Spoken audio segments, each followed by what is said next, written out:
Ang Adventist Home, Seksyon 12, Mga Pamantayan ng Pamumuhay ng Pamilya. Kabanata 52, Pamamahalaan ng Tahanan. Ang patnubay na alituntunin para sa mga magulang, marami sa mundo ang may pagmamahal sa mga bagay na maaaring mabuti sa kanilang sarili, ngunit ang kanilang isipan ay nasisiyahan sa mga bagay na ito at hindi naghahangad ng mas dakila at mas mataas na kabutihan na nais ibigay sa kanila ni Kristo. Ngayon ay hindi tayo dapat na walang pakundangan na maghangad na alisin sa kanila ang kanilang pinanghahawakan. Ibunyag sa kanila ang kagandahan at kahalagahan ng katotohanan. Akayin silang makita si Kristo at ang kanyang kagandahan, pagkatapos ay tatalikod sila sa lahat ng bagay na maglalayo ng kanilang pagmamahal sa Kanya. Ito ang prinsipyong dapat gawin ng mga magulang sa pagsasanay ng kanilang mga anak. Sa pamamagitan ng iyong paraan ng pakikitungo sa maliliit na bata ay maaari mong hubugin sa pamamagitan ng biyaya ni Kristo ang kanilang mga karakter para sa buhay na walang hanggan. Dapat gawin ng mga ama at ina ang kanilang pag-aaral sa buhay upang ang kanilang mga anak ay maging halos perpekto sa pagkatao gaya ng magagawa ng pagsisikap ng tao, kasama ng banal na tulong sa kanila. Ang gawaing ito, kasama ang lahat ng kahalagahan at responsibilidad nito, ay kanilang tinanggap, dahil sila ay nagdala ng mga bata sa mundo. Mga panuntunan na kinakailangan para sa pamahalaan sa tahanan, ang bawat Kristiyanong tahanan ay dapat may mga tuntunin, at ang mga magulang ay dapat, sa kanilang mga salita at sa kanilang pag-uugali sa isa't isa, ay magbigay sa mga anak ng isang mahalagang buhay na halimbawa ng kung ano ang nais nilang maging sila. Turuan ang mga bata at kabataan na igalang ang kanilang sarili, maging tapat sa Diyos, totoo, sa prinsipyo, turuan silang igalang at sundin ang batas ng Diyos. Pagkatapos ang mga prinsipyong ito ay kumokontrol sa kanilang buhay at isasagawa sa kanilang pakikasama sa iba. Mga prinsipyo ng Biblia na dapat sundin, nangangailangan para sa patuloy na pagbabantay na ang mga simulain na nasa pundasyon ng pamahalaan ng pamilya ay hindi binabalewala. Idinisenyo ng Panginoon na ang mga pamilya sa lupa ay magiging mga simbolo ng pamilya sa langit. At kapag ang mga makalupang pamilya ay isinasagawa sa tamang linya, ang parehong pagpapabanal ng espiritu ay dadalhin sa simbahan. Ang mga magulang mismo ay dapat magbalik loob at malaman kung ano ang pagpapasakop sa kalooban ng Diyos, bilang maliliit na bata, na dinadala sa pagkabihag ang kanilang mga pag-iisip sa kalooban ni Hesukristo, bago nila wastong kumatawan sa pamahalaan na idinisenyo ng Diyos na dapat umiral sa pamilya. Ang Diyos mismo ang nagtatag ng mga relasyon sa pamilya. Ang kanyang salita ang tanging ligtas na gabay sa pamamahala ng mga bata. Ang pilosopiya ng tao ay hindi nakatuklas ng higit sa alam ng Diyos o nakagawa ng mas matalinong plano ng pakikitungo sa mga bata kaysa sa ibinigay ng ating Panginoon. Sino ang higit na makakaunawa sa lahat ng pangangailangan ng mga bata kaysa sa kanilang lumikha? Sino ang makadarama ng mas malalim na interes sa kanilang kapakanan kaysa sa siya na bumili sa kanila ng kanyang sariling dugo? Kung ang salita ng Diyos ay maingat na pag-aaralan at tapat na susundin, mababawasan ang dalamhati ng kaluluwa sa masamang paggawi ng masasamang bata.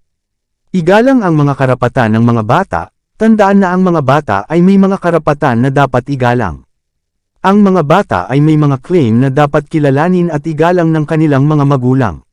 May karapatan sila sa gayong edukasyon at pagsasanay na gagawin silang kapakipakinabang, iginagalang, at minamahal na mga miyembro ng lipunan dito, at magbibigay sa kanila ng moral na kaangkupan para sa lipunan ng dalisay at banal na kabilang buhay. Dapat ituro sa mga kabataan na kapwa ang kanilang kapakanan sa kasalukuyan at sa hinaharap ay nakasalalay sa malaking antas sa mga gawin na kanilang nabuo sa pagkabata at kabataan. Dapat silang maagang masanay sa pagpapasakop, pagtanggi sa sarili, at paggalang sa kaligayahan ng iba. Dapat silang turuan na supilan ang padalos-dalos na ugali, pigilin ang madamdaming salita, magpakita ng walang pagbabago na kabaitan, kagandahang loob, at pagpipigil sa sarili. Sa isang magulang na nalinlang ng bulag na pagmamahal, ang bulag na pagmamahal, isang murang pagpapakita ng pag-ibig, ay napupunta sa iyo ng matagal. Upang palibutan ang mga braso sa paligid ng leeg ay madali, ngunit ang mga pagpapakita ay hindi mo dapat hikayatin maliban kung ang mga ito ay napatunayang may tunay na halaga sa pamamagitan ng perpektong pagsunod. Ang iyong indulhensya, ang iyong pagwawalang bahala sa mga kinakailangan ng Diyos ay ang tunay na kalupitan. Hinihikayat at dinadahilan mo ang pagsuwi sa pagsasabing, mahal ako ng anak ko. Ang gayong pag-ibig ay mura at mapanlinlang. Ito ay walang pag-ibig. Ang pag-ibig, ang tunay na pagmamahal, na linangin sa pamilya ay may halaga dahil ito ay napatunayan sa pamamagitan ng pagsunod. Kung mahal mo ang kaluluwa ng iyong mga anak, ayusin mo sila. Ngunit ang masaganang mga halik at tanda ng pag-ibig ay bumubulag sa iyong mga mata, at alam ito ng iyong mga anak. Bawasan ang mga panlabas na pagpapakitang ito ng pagyakap at paghalik at bumaba sa ilalim ng mga bagay at ipakita kung ano ang bumubuo ng pagmamahal sa anak. Tanggihan ang mga pagpapakitang ito bilang isang pandaraya, isang panlilinlang, maliban kung sinusuportahan ng pagsunod at paggalang sa iyong mga utos. Hindi nakikita ang bulag na pagmamahal o hindi nararapat na kalubhaan, bagamat hindi tayo dapat magpakasawa ng bulag na pagmamahal, ni hindi tayo dapat magpakita ng labis na kalubhaan. Ang mga bata ay hindi maaaring dalhin sa Panginoon sa pamamagitan ng puwersa. Maaari silang pangunahan, ngunit hindi hinihimok. Dinirinig ng aking mga tupa ang aking tinig, at nakikilala ko sila, at sila ay sumusunod sa akin, pahayag ni Kristo. Hindi niya sinabi, naririnig ng aking mga tupa ang aking tinig at napipilitan sila sa landas ng pagsunod. Sa pamahalaan ng mga bata dapat ipakita ang pagmamahal. Hindi kailanman dapat paakitin ng mga magulang ang kanilang mga anak sa pamamagitan ng kalupitan o hindi makatwirang mga pagtatanong. Ang kalupitan ay nagtutulak sa mga kaluluwa sa lambat ni Satanas. Ang pinagsamang impluwensya ng awtoridad at pagmamahal ay gagawing posible na hawakan ng matatag at may kabaitan ang rende ng pamahalaan ng pamilya. Ang isang mata na nakatuon sa kaluwalhatian ng Diyos at sa kung ano ang utang ng ating mga anak sa Kanya ay mag-iwas sa atin mula sa kaluwagan at mula sa pagpapahintulot sa kasamaan. Ang kalupitan ay hindi kinakailangan sa pagsunod, huwag isipin ng sinuman, na ang kalupitan at kahigpitan ay kinakailangan upang matiyak ang pagsunod. Nakita ko ang pinakamabisang pamahalaan ng pamilya na pinananatili ng walang masakit na salita o hitsura. Ako ay nasa ibang mga pamilya kung saan ang mga utos ay palaging ibinibigay sa isang makapangyarihang tono, at ang mga malupit na pagsaway at matinding parusa ay madalas na ibinibigay. Sa unang kaso sinundan ng mga bata ang kursong tinahak ng mga magulang at bihirang makipag-usap sa isa't isa sa malupit na tono. Sa pangalawa rin ang halimbawa ng magulang ay ginaya ng mga anak, at ang mga crosswords, fault findings, at mga pagtatalo ay narinig mula umaga hanggang gabi. Ang mga salitang nakakatakot, lumilikha ng takot at nagpapaalis ng pag-ibig mula sa kaluluwa, ay dapat pigilan. Ang isang matalino, magiliw, at may takot sa Diyos na Ama ay magdadala, hindi ng isang aliping takot, kundi isang elemento ng pag-ibig sa tahanan. Kung tayo ay uminom ng tubig ng buhay, ang bukal ay magpapadala ng matamis na tubig, hindi mapait. Ang mga masasakit na salita ay nagpapaasim sa init ng ulo at nakakasakit sa puso ng mga bata, at sa ilang pagkakataon ang mga sugat na ito ay mahirap pagalingin. Ang mga bata ay sensitibo sa pinakamaliit na kawalang katarungan, at ang ilan ay nasaraan ng loob sa ilalim nito at hindi nakikinig sa malakas, galit na tinig ng utos o nagmamalasakit sa mga pagbabanta ng parusa. May panganib ng masyadong matinding pagpuna sa maliliit na bagay. Ang pagpuna na masyadong malubha, ang mga alituntunin na masyadong mahigpit, ay humahantong sa pagwawalang bahala sa lahat ng mga regulasyon, at sa pamamagitan ng mga bata na pinag-aralan sa gayon ay magpapakita ng parehong kawalang galang sa mga batas ni Kristo. Pare-parehong katatagan, walang hanggan na pagkontrol na kinakailangan, ang mga bata ay may sensitibo, mapagmahal na kalikasan. Madali silang nasiyahan at madaling malungkot. Sa pamamagitan ng malumanay na disiplina sa mapagmahal na salita at kilos ay maaaring itali ng mga ina ang kanilang mga anak sa kanilang mga puso. Ang pagpapakita ng kalubhaan at pagiging mapilit sa mga bata ay malaking pagkakamali. Ang pare-parehong katatagan at walang pag-iingat na kontrol ay kailangan sa disiplina ng bawat pamilya. Sabihin ang iyong ibig sabihin ng mahinahon, kumilos ng may pagsasaalang-alang, at isagawa ang iyong sinasabi ng walang paglihis. Magiging kabayaran ang magpakita ng pagmamahal sa iyong pakikasama sa iyong mga anak. Huwag silang itaboy sa kawalan ng simpatiya sa kanilang parang bata na esports, saya, at dalamhati. Huwag kailanman hayaang mamuo ang pagsimangot sa iyong noo o ang isang masakit na salita sa iyong mga labi. Isinulat ng Diyos ang lahat ng mga salitang ito sa kanyang aklat ng mga talaan. Hindi sapat ang pagpigil at pag-iingat, mahal na mga kapatid, bilang isang simbahan ay nakalulungkot ninyong pinabayaan ang inyong tungkulin sa mga bata at kabataan. Habang ang mga alituntunin at paghihigpit ay inilalagay sa kanila, dapat na mag-ingat upang ipakita sa kanila ang tulad Kristong panig ng iyong pagkatao at hindi ang Satanikong panig. Ang mga bata ay nangangailangan ng patuloy na pangangalaga at magiliw na pagmamahal. Itali ang mga ito sa inyong mga puso, at panatilihin ang pag-ibig gayon din ang pagkatakot sa Diyos sa harap nila. Hindi kinokontrol ng mga ama at ina ang kanilang sariling espiritu at sa makatuwid ay hindi karapat-dapat na pamahalaan ang iba. Ang pagpigil at pag-iingat sa iyong mga anak ay hindi lang ang kailangan.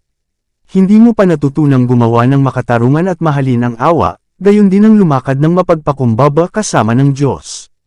Payo sa ina ng malakas na bata, ang iyong anak ay hindi sa iyo, hindi mo magagawa sa kanya ang gusto mo, dahil siya ay pag-aari ng Panginoon.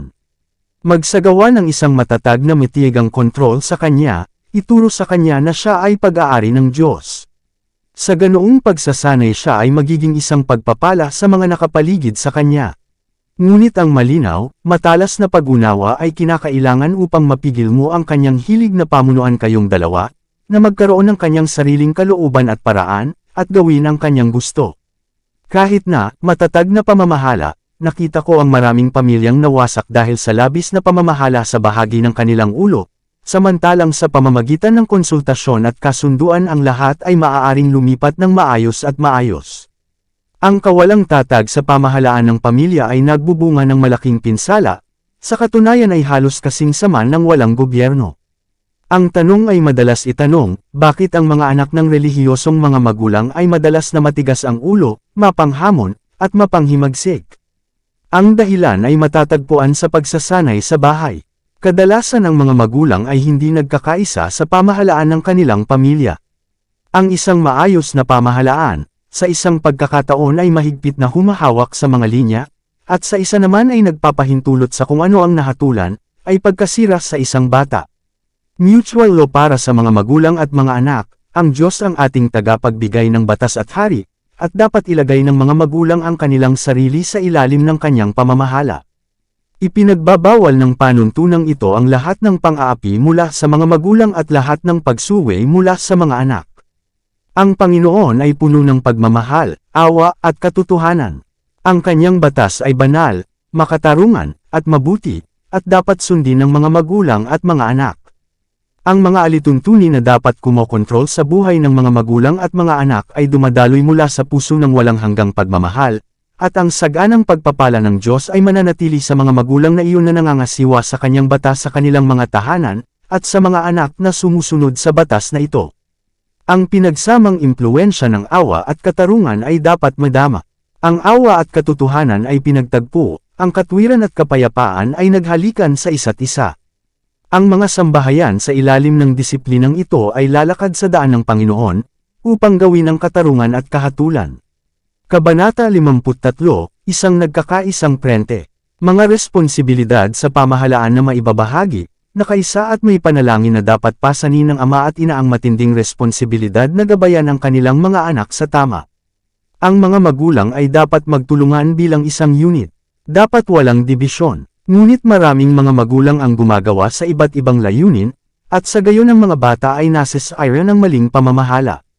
Minsan ay nangyayari na, sa ina at ama, ang isa ay masyadong mapagbigay at ang isa ay masyadong malubha. Ang pagkakaibang ito ay gumagana laban sa magagandang resulta sa pagbuo ng mga karakter ng kanilang mga anak. Walang malupit na puwersa ang dapat gamitin sa pagsasagawa ng mga reforma, ngunit kasabay nito ay walang mahinang indulhensya ang dapat ipakita. Ang ina ay hindi dapat maghangad na bulagin ang mga mata ng ama sa mga kamalian ng mga anak, ni hindi niya dapat impluwensyahan sila na gawin ang mga bagay na ipinagbawal sa kanila ng ama. Wala ni isang binhi ng pagdududa ang dapat itanim ng ina sa isipan ng kanyang mga anak patungkol sa karunungan ng pamamahala ng ama. Hindi niya dapat, sa pamamagitan ng kanyang pagkilos, salungatin ang gawain ng ama. Kung ang mga ama at ina ay magkasalungat, ang isa ay nakikipaglaban sa isa't isa upang kontrahin ang impluwensya ng isa't isa, ang pamilya ay nasa isang demoralized na kalagayan, at ang ama o ang ina ay hindi makakatanggap ng paggalang at pagtitiwala na mahalaga sa isang pamilyang may maayos na pamamahala.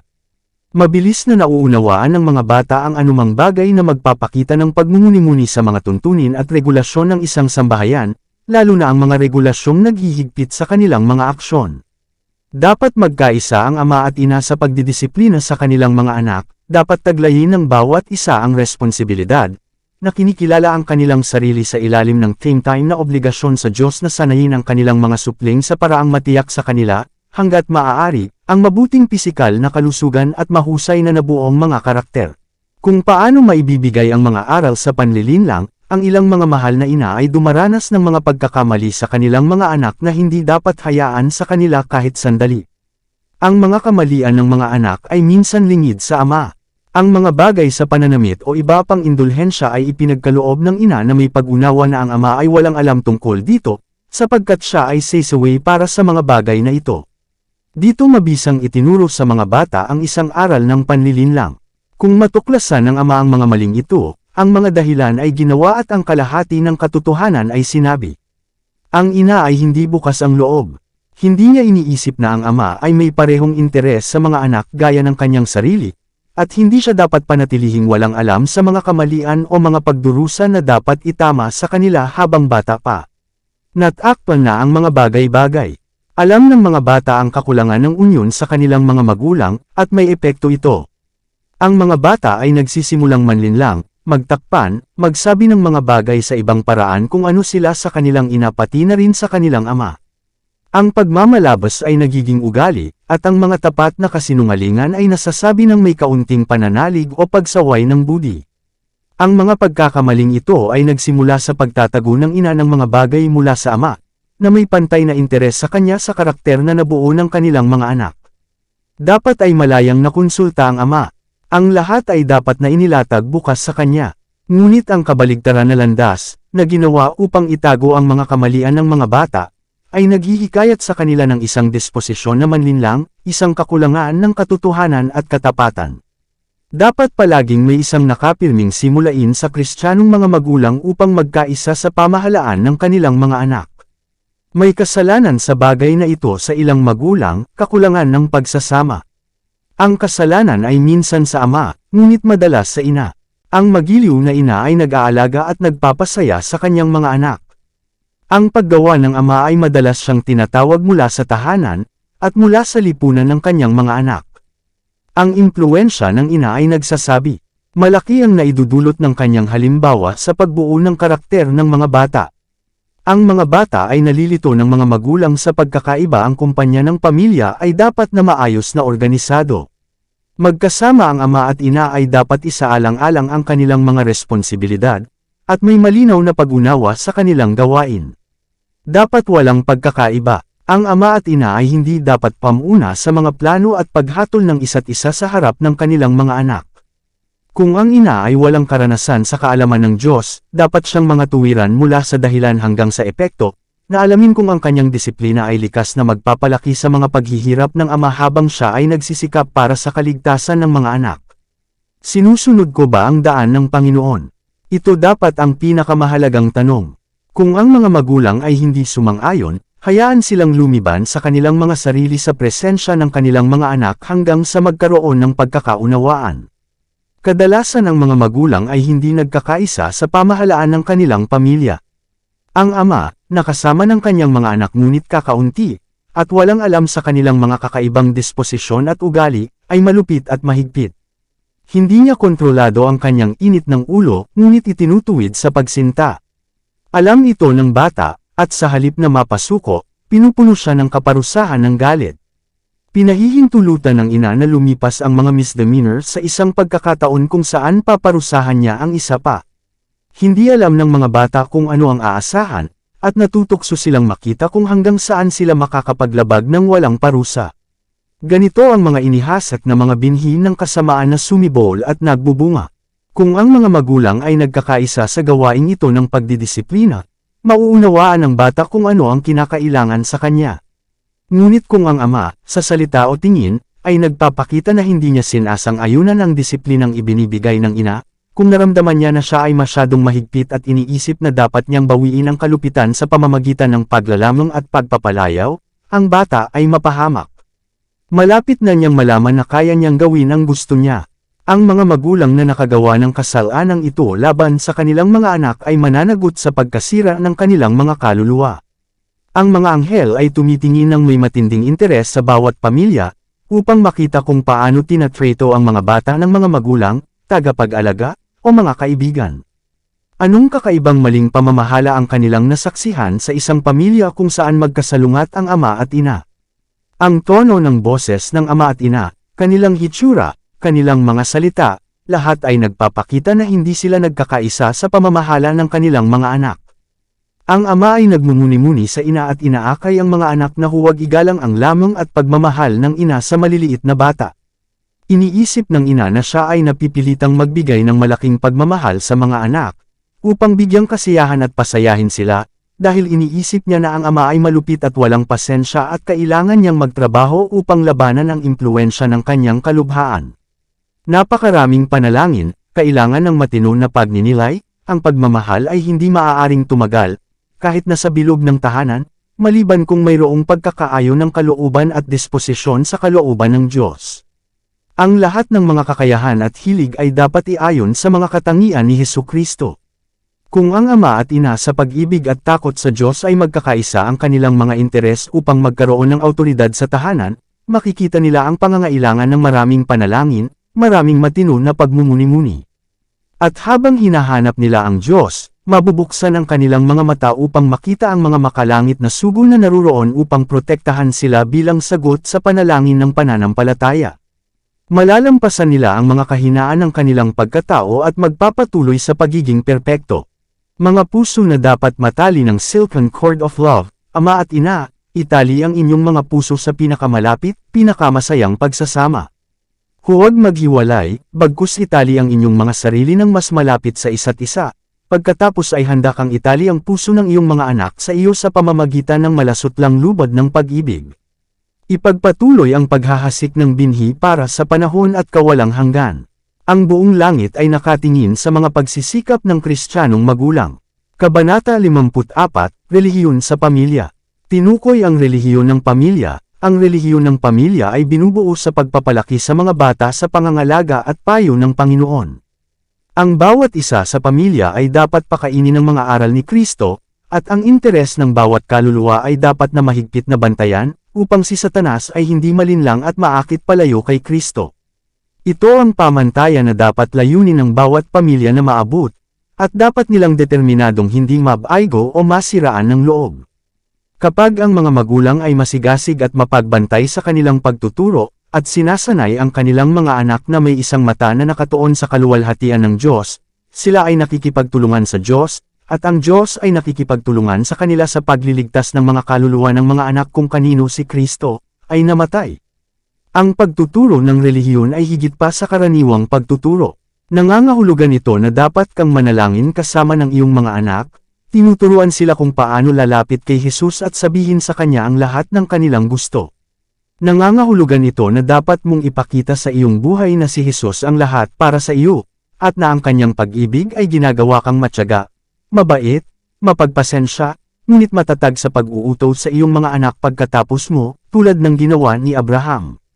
Tulad ng iyong pag-uugali sa iyong buhay tahanan, ikaw ay nakarehistro sa mga aklat ng langit. Siya na magiging santo sa langit ay dapat munang maging santo sa sarili niyang pamilya. Kung ang mga ama at ina ay tunay na mga Kristiyano sa pamilya, sila ay magiging kapaki-pakinabang na mga miyembro ng simbahan at magagawang magsagawa ng mga gawain sa simbahan at sa lipunan ayon sa parehong paraan kung saan nila isinasagawa ang kanilang mga alalahanin sa pamilya. Mga magulang, huwag hayaan na ang iyong relihiyon ay isang propesyon lamang, ngunit hayaan itong maging isang katotohanan. Ang relihiyon na maging bahagi ng edukasyong pantahanan, ang relihiyon sa tahanan ay kitikot-takot na napapabayaan. Malaki ang interes ng mga lalaki at babae sa mga misyon sa ibang bansa. Sagana silang nagbibigay sa kanila at sa gayon ay nagsisikap na masiyahan ang kanilang budi. Iniisip na ang pagbibigay sa layunin ng Diyos ay magbabayad sala sa kanilang kapabayaan na magpakita ng tamang halimbawa sa tahanan. Ngunit ang tahanan ang kanilang espesyal na larangan, at walang dahilan ang tinatanggap ng Diyos para sa pagpapabe sa larangang ito. Kung saan ang relihiyon ay isang praktikal na bagay sa tahanan, malaking kabutihan ang nagagawa. Aakayin ng relihiyon ng mga magulang na gawin ang mismong gawaing dinisenyo ng Diyos na dapat gawin sa tahanan. Ang mga bata ay palalakihin sa takot at pagpapayo sa Panginoon. Ang dahilan kung bakit ang mga kabataan sa kasalukuyang panahon ay hindi mas hilig sa relihiyon ay ang kanilang pag-aaral ay may depekto. Ang tunay na pag-ibig ay hindi ipinakikita sa mga bata kapag sila ay pinahihintulutan na magpakasawa sa pagnanasa, o kapag ang pagsuwi sa iyong mga batas ay pinahintulutan na hindi maparusahan. Habang ang sanga ay nakabaluktot, ang puno ay nakahilig. Kung ang relihiyon ay impluwensyahan ng lipunan, dapat muna itong impluwensyahan ang bilog ng tahanan. Kung ang mga bata ay sinanay na mahalin at matakot sa Diyos sa tahanan, kapag sila ay pumunta sa mundo, sila ay magiging handa na sanayin ang kanilang sariling mga pamilya para sa Diyos, at sa gayon ang mga alituntunin ng katotohanan ay maitanim sa lipunan at magkakaroon ng isang makahulugang impluwensya sa ang mundo. Hindi dapat ihiwalay ang relihiyon sa edukasyon sa tahanan. Ang relihiyon sa tahanan ay nauuna iyan sa simbahan, sa tahanan inilatag ang pundasyon para sa kaunlaran ng simbahan. Ang mga impluwensyang naghahari sa buhay tahanan ay dinadala sa buhay simbahan, sa makatuwid ang mga tungkulin sa simbahan ay dapat na magsimula muna sa tahanan. Kapag mayroon tayong mabuting relihiyon sa tahanan, magkakaroon tayo ng mahusay na relihiyon sa pagpupulong. Hawakan ang kuta sa bahay. Italaga ang iyong pamilya sa Diyos, at pagkatapos ay magsalita at kumilos sa tahanan bilang isang Kristiyano. Maging mabait at mapagpasensya at matyaga sa tahanan, alam na kayo ay mga guro. Ang bawat ina ay isang guro, at ang bawat ina ay dapat maging isang mag-aaral sa paaralan ni Kristo upang malaman niya kung paano magturo, upang maibigay niya ang tamang halma, ang tamang anyo ng pagkatao sa kanyang mga anak. Kung saan may kakulangan ng relihiyon sa tahanan, walang halaga ang isang propesyon ng pananampalataya. Marami ang dinadaya ang kanilang sarili sa pag-aakalang mababago ang pagkatao sa pagdating ni Kristo, ngunit walang pagbabagong loob sa kanyang pagpapakita. Ang ating mga depekto sa pagkatao ay kailangang pagsisihan dito, at sa pamamagitan ng biyaya ni Kristo ay dapat nating madaig ang mga ito habang tumatagal ang pagsubok. Ito ang lugar para sa pag-aayos para sa pamilya sa itaas. Ang relihiyon sa tahanan ay lubhang kailangan, at ang ating mga salita sa tahanan ay dapat na may tamang katangian, o ang ating mga patuto sa simbahan ay walang halaga. Maliban kung magpakita ka ng kaamuan, kabaitan, at kagandahang loob sa iyong tahanan, ang iyong relihiyon ay magiging walang kabuluhan. Kung mayroong higit na tunay na relihiyon sa tahanan, magkakaroon ng higit na kapangyarihan sa simbahan. Napakalaking pagkakamali sa pagkaantala ng pagtuturo sa relihiyoso, napakasakit na hayaang lumaki ang mga bata ng walang kaalaman sa Diyos. Ang mga magulang ay nakakagawa ng isang napakalaking pagkakamali kapag pinabayaan nila ang gawain ng pagbibigay sa kanilang mga anak ng relihiyosong pagsasanay, iniisip na sila ay lalabas ng maayos sa hinaharap at, habang sila ay tumatanda, sila ay magiging sabik sa isang karanasan sa relihiyon. Hindi ba ninyo nakikita, mga magulang, na kung hindi ninyo itatanim ang mahalagang mga binhi ng katotohanan, ng pag-ibig, ng makalangit na mga katangian, sa puso, si Satanas ay maghahasik ng mga damo sa bukid ng puso. Kadalasan ang mga bata ay pinahihintulutang lumaki ng walang relihiyon dahil iniisip ng kanilang mga magulang na sila ay napakabata pa para magkaroon ng mga tungkuling Kristiyano na ipinag-uutos sa kanila. Ang tanong tungkol sa tungkulin ng mga bata hinggil sa mga bagay na pangrelihiyon ay dapat na mapagpasyahan ng ganap at walang pag-aalinlangan habang sila ay mga miyembro ng pamilya. Ang mga magulang ay nakatayo sa lugar ng Diyos sa kanilang mga anak upang sabihin sa kanila kung ano ang dapat nilang gawin at kung ano ang hindi nila dapat gawin ng may katatagan at perpektong pagpipigil sa sarili. Ang bawat pagsisikap na ginawa para sa kanila ng may kabaitan at pagpipigil sa sarili ay maglilinang sa kanilang mga karakter ng mga elemento ng katatagan at pagpapasya. Ang mga ama at ina ay may tungkuling lutisin ang tanong na ito ng maaga upang hindi na maisip ng bata na labagin ang Sabbath, pinababayaan ang relihiyosong pagsamba at panalangin ng pamilya kaysa sa naisip niyang magnakaw. Ang sariling mga kamay ng mga magulang ay dapat bumuo ng hadlang. Mula sa pinakamaagang edad isang matalinong edukasyon sa mga linya ni Kristo ay dapat simulan at pasulong. Kapag ang mga puso ng mga bata ay kahanga-hanga, sila ay dapat turuan tungkol sa mga walang hanggang katotohanan. Dapat tandaan ng mga magulang na sila ay nabubuhay, nagsasalita, at kumikilos sa harapan ng Diyos. Mga magulang, anong kurso ang iyong tinatahak? Ikaw ba ay kumikilos ayon sa ideya na sa relihiyosong mga usapin ang iyong mga anak ay dapat iwanang malaya sa lahat ng pagpipigil? Iniiwan mo ba sila ng walang payo o payo sa pamamagitan ng pagkabata at kabataan? Hinahayaan mo ba silang gawin ang gusto nila? Kung gayon, napapabayaan mo ang iyong bigay Diyos na mga responsibilidad. Iangkop ang tagubilin sa edad ng bata, sa sandaling ang mga maliliit na bata ay matalinong umunawa, dapat sabihin sa kanila ng mga magulang ang kwento ni Jesus upang sila ay makainom sa mahalagang katotohanan tungkol sa sanggol ng Bethlehem. Itanim sa isipan ng mga bata ang mga damdamin ng simpleng kabanalan na inangkop sa kanilang mga taon at kakayahan. Dalhin ang iyong mga anak sa panalangin kay Jesus, dahil ginawa niyang posible para sa kanila na matuto ng relihiyon habang natututo silang ibalangkas ang mga salita ng wika. Sa napakabata, ang mga bata ay madaling kapitan ng mga banal na impluwensya. Dinadala ng Panginoon ang mga batang ito sa ilalim ng kanyang espesyal na pangangalaga, at kapag sila ay pinalaki sa pag-aalaga at pagpapayo ng Panginoon, sila ay isang tulong at hindi isang hadlang sa kanilang mga magulang. Ang mga magulang ay sama-samang nagpapatibay ng relihiyon sa tahanan, ang ama at ina ay may pananagutan sa pagpapanatili ng relihiyon sa tahanan. Huwag hayaang ang ina ay magtipon sa kanyang sarili ng napakaraming mga pag-aalala na hindi siya makapagbigay ng oras sa espiritual na mga pangangailangan ng kanyang pamilya. Hayaan ang mga magulang na humingi ng gabay sa Diyos sa kanilang gawain.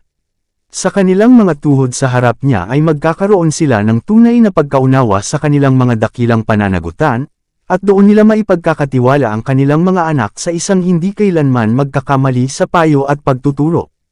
Hindi dapat ipaubaya ng ama ng pamilya sa ina ang lahat ng pangangalaga sa pagbibigay ng espiritual na pagtuturo. Isang malaking gawain ang dapat gawin ng mga ama at ina, at pareho silang dapat kumilos sa kanilang individual na bahagi sa paghahanda ng kanilang mga anak para sa engranding pagsusuri ng paghatol. Mga magulang, isama ninyo ang inyong mga anak sa inyong mga relihiyosong pagsasanay. Italin mo sa kanila ang mga bisig ng iyong pananampalataya, at italaga sila kay Kristo. Huwag pahintulutan ang anumang bagay na maging dahilan upang itapon mo ang iyong responsibilidad na sanayin sila ng tama. Huwag hayaan ang anumang makamundong interes na mag-udyok sa iyo na iwanan sila. Huwag kailanman hayaang ihiwalay sila ng iyong buhay Kristiyano sa iyo. Dalhin mo sila sa Panginoon, turuan ang kanilang isipan na maging pamilyar sa banal na katotohanan. Hayaan silang makihalubilo sa mga umiibig sa Diyos. Dalhin sila sa mga tao ng Diyos bilang mga anak na hinahanap mong tulungan upang bumuo ng mga karakter na akma sa kawalang hanggan. Relihiyon sa tahanan, ano ang hindi nito magagawa? Gagawin nito ang mismong gawain na idinisenyo ng Diyos na dapat gawin sa bawat pamilya. Palalakihin ang mga bata sa pag-aalaga at pagpapayo ng Panginoon. Sila ay tuturuan at sasanayin, hindi para maging mga deboto sa lipunan, kundi mga miyembro ng pamilya ng Panginoon. Ang mga anak ay umaasa sa mga magulang para sa pabago-bagong buhay, lahat ng bagay ay nag-iiwan nito sa isip ng kabataan. Ang mukha ay pinag-aaralan, ang boses ay may impluwensya nito, at ang ugali ay malapit nilang ginagaya. Ang mga mabalisa at galit na mga ama at ina ay nagbibigay sa kanilang mga anak ng mga aral na sa ilang panahon ng kanilang buhay ay ibibigay nila sa buong mundo, kung sa kanila, hindi nila matututuhan. Dapat makita ng mga anak sa buhay ng kanilang mga magulang ang pagkakapare-pareho na naaayon sa kanilang pananampalataya. Sa pamamagitan ng patuloy na pamumuhay at pagpipigil sa sarili, maaaring hubugin ng mga magulang ang mga karakter ng kanilang mga anak. Pinararangalan ng Diyos ang isang pamilyang maayos, ang mga ama at ina na inuuna ang Diyos sa kanilang mga sambahayan, na nagtuturo sa kanilang mga anak na ang pagkatakot sa Panginoon ay pasimulan ng karunungan, niluluwalhati ang Diyos sa harap ng mga anghel at sa harap ng mga tao sa pamamagitan ng pagtatanghal sa mundo ng isang mahusay maayos, disiplinadong pamilya, pamilyang nagmamahal at sumusunod sa Diyos sa halip na maghimagsik laban sa Kanya. Si Kristo ay hindi dayuhan sa kanilang mga tahanan, ang kanyang pangalan ay isang pangalan ng sambahayan, iginagalang at niluwalhati. Ang mga anghel ay nalulugod sa isang tahanan kung saan naghahari ang Diyos, at ang mga bata ay tinuturuan na igalang ang relihiyon, ang Biblia, at ang kanilang mailalang. Maaaring angkinan ng gayong mga pamilya ang pangako, ang nagpaparangal sa akin ay aking pararangalan. Paano dinala si Kristo sa tahanan? Kapag si Kristo ay nasa puso, siya ay dinadala sa pamilya. Nadarama ng Ama at Ina ang kahalagahan ng pamumuhay sa pagsunod sa banal na espiritu upang ang mga anghel sa langit, na naglilingkod sa mga magiging tagapagmana ng kaligtasan, ay maglingkod sa kanila bilang mga guro sa tahanan, tinuturuan at sinasanay sila para sa gawain ng pagtuturo sa kanilang mga anak. Sa tahanan posibleng magkaroon ng isang maliit na simbahan na pararangalan at luluwalhatiin ang manunubos. Gawing kaakit-akit ang relihiyon, gawing kaakit-akit ang buhay Kristiyano. Magsalita tungkol sa bansa kung saan ang mga tagasunod ni Kristo ay dapat gumawa ng kanilang tahanan. Kapag ginawa mo ito, gagabayan ng Diyos ang iyong mga anak sa lahat ng katotohanan. Pinupuno sila ng pagnanais na ibagay ang kanilang sarili sa mga mansyon na pinuntahan ni Kristo upang ihanda para sa mga nagmamahal sa Kanya. Hindi dapat pilitin ng mga magulang ang kanilang mga anak na magkaroon ng isang uri ng relihiyon, ngunit dapat nilang ilagay sa kanilang harapan ang mga walang hanggang alituntunin sa isang kaakit-akit na liwanag. Ang mga magulang ay dapat gawing kaakit-akit ang relihiyon ni Kristo sa pamamagitan ng kanilang pagiging masayahin, sa kanilang kagandahang loob na Kristiyano, at sa kanilang magiliw, mahabagin na pakikiramay, ngunit dapat silang maging matatag sa pag-aatas ng paggalang at pagsunod. Ang mga tamang prinsipyo ay dapat na maitatag sa isip ng bata. Kailangan nating ipakita sa mga kabataan ang isang panghihikayat para sa tamang paggawa. Ang pilak at ginto ay hindi sapat para dito. Ihayag natin sa kanila ang pag-ibig at awa at biyaya ni Kristo, ang kahalagahan ng kanyang salita, at ang kagalakan ng mananagumpay. Sa ganitong uri gagawa kayo ng gawaing tatagal sa buong kawalang hanggan. Kung bakit nabigo ang ilang mga magulang, bagamat sila ay nag-aangking relihiyoso, ay hindi inilalagay sa harap ng kanilang mga anak ang katotohanan na ang Diyos ay dapat paglingkuran at sundin, na ang kaginhawahan, kasiyahan, o hilig ay hindi dapat makagambala sa kanyang mga inaangkin sa kanila. Ang pagkatakot sa Panginoon ay pasimula ng karunungan. Ang katotohanan ito ay dapat nahabi sa mismong buhay at pagkatao. Ang tamang paglilihi sa Diyos sa pamamagitan ng pagkakilala kay Kristo, na namatay upang tayo ay maligtas, ay dapat na ikanintal sa kanilang mga isipan.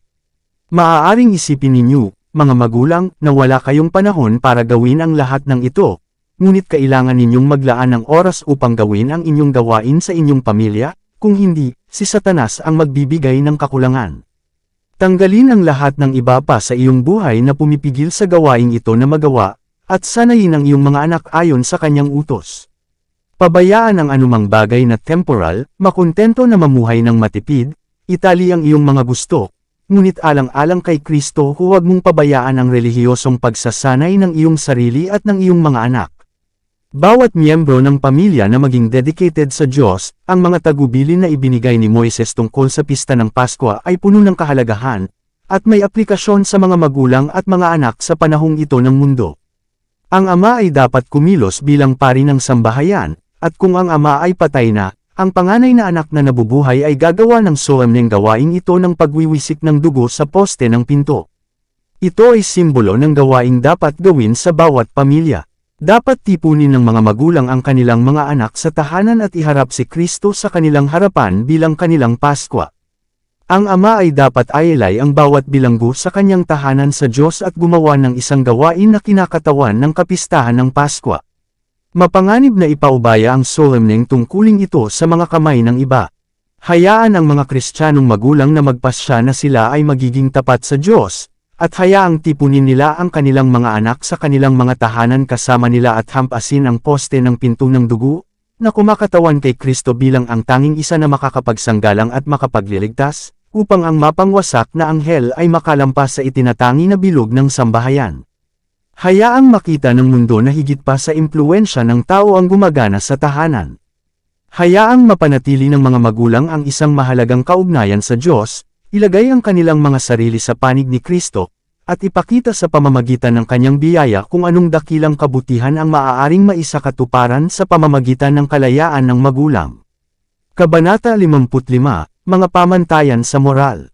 Hinahangad ni Satanas na baluktutin ang institusyon ng pag-aasawa, ang pinag-aralan na pagsisikap ni Satanas, sa antediluvian age, na baluktutin ang institusyon ng kasal, upang pahinain ang mga obligasyon nito at bawasan ang kasagreduhan nito, sapagkat sa anumang paraan ay hindi niya masisira ang larawan ng Diyos sa tao at magbubukas ng pinto sa paghihirap at bisyo. Alam na alam ni Satanas ang material na kailangan niyang harapin sa puso ng tao. Alam niya, sapagkat nag-aral siya ng may napakasamang intensidad sa loob ng libu-libong taon, ang mga puntong pinakamadaling salakayin sa bawat karakter, at sa sunod-sunod na mga salinlahi ay ginawa niya upang ibagsak ang pinakamalakas na tao, mga prinsipe sa Israel, sa pamamagitan ng parehong mga tukso na naging matagumpay sa Baal Peor. Sa lahat ng mga panahon ay may mga nagkalat na mga wrecks ng pagkatao na napadpad sa bato ng sensual indulgence. Trahedya sa Israel, ang krimen na nagdulot ng paghatol ng Diyos sa Israel ay ang kahalayan. Ang pagnanais ng mga babae na mahuli ang mga kaluluwa ay hindi natapos kay Baal Peor. Sa kabila ng kaparusahan na sumunod sa mga makasalanan sa Israel, ang parehong krimen ay naulit ng maraming beses. Si Satanas ay pinakaaktibo sa paghahangad na gawing ganap ang pagbagsak ng Israel. Ang maalay na gawain ng mga Hebreo ay nagawa para sa kanila na hindi kayang gawin ng lahat ng pakikidigma ng mga bansa at ng mga engkanto ni Balaam. Nahiwalay sila sa kanilang Diyos. Ang kanilang saplot at proteksyon ay tinanggal mula sa kanila. Ang Diyos ay naging kanilang kaaway. Napakarami sa mga prinsipe at mga tao ang nagkasala ng kahalayan na naging kasalanan ng bansa, sapagkat ang Diyos ay nagalit sa buong kongregasyon. Ang kasaysayan na ulitin, malapit na magsara ang kasaysayan ng mundong ito ay gagawa si Satanas sa lahat ng kanyang kapangyarihan sa parehong paraan at sa parehong mga tukso kung saan tinukso niya ang sinaunang Israel bago sila pumasok sa lupain ng pangako. Maglalagay siya ng mga silo para sa mga nag-aangking sumusunod sa mga utos ng Diyos, at halos nasa mga hangganan ng makalangit na Canaan. Gagamitin niya ang kanyang mga kapangyarihan sa abot ng kanilang makakaya upang mahuli ang mga kaluluwa at dalhin ang nag-aangking bayan ng Diyos sa kanilang pinakamahinang punto.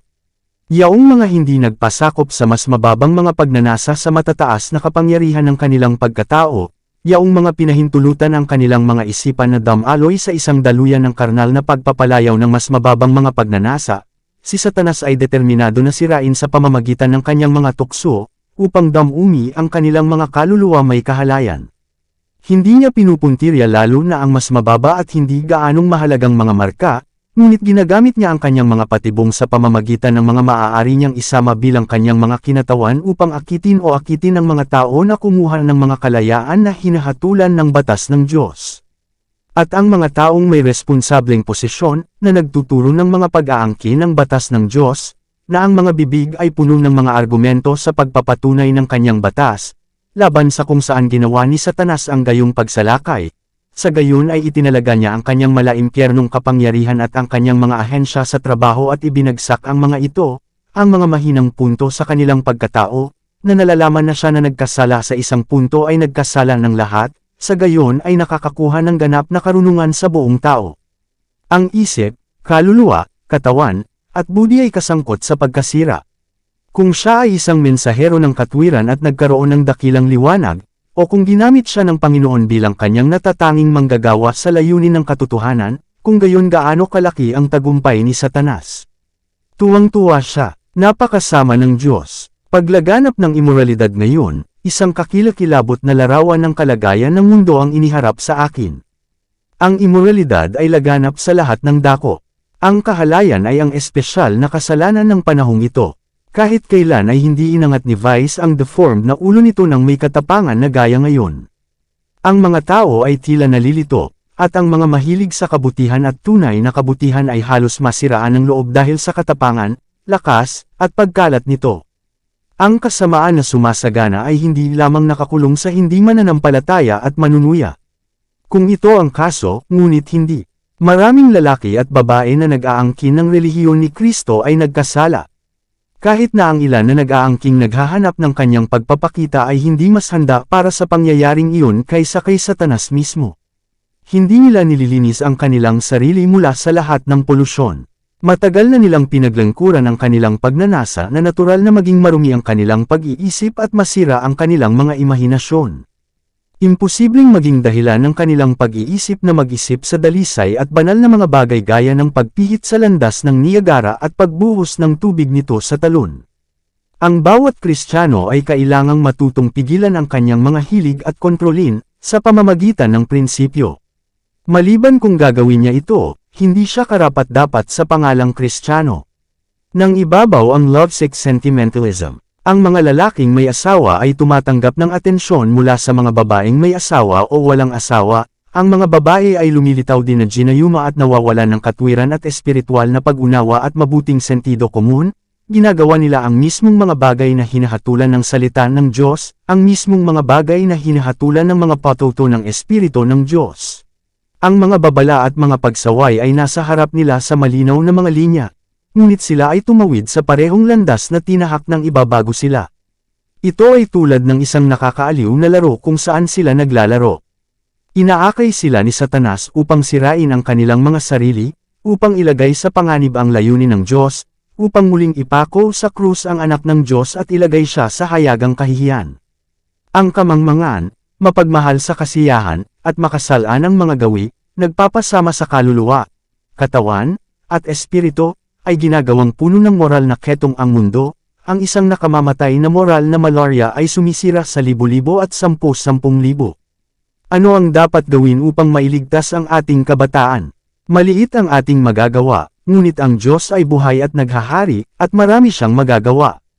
Ang bayan ng Diyos ay minindigan sa kabaligtaran sa mundo. Ang mga kalayaang kinuha sa panahong ito ng katiwalian ay hindi dapat maging pamantayan para sa mga tagasunod ni Kristo. Ang mga nakaistilong eksibisyong ito ng pagiging pamilyar ay hindi dapat umiral sa mga Kristiyanong angkop para sa immortalidad.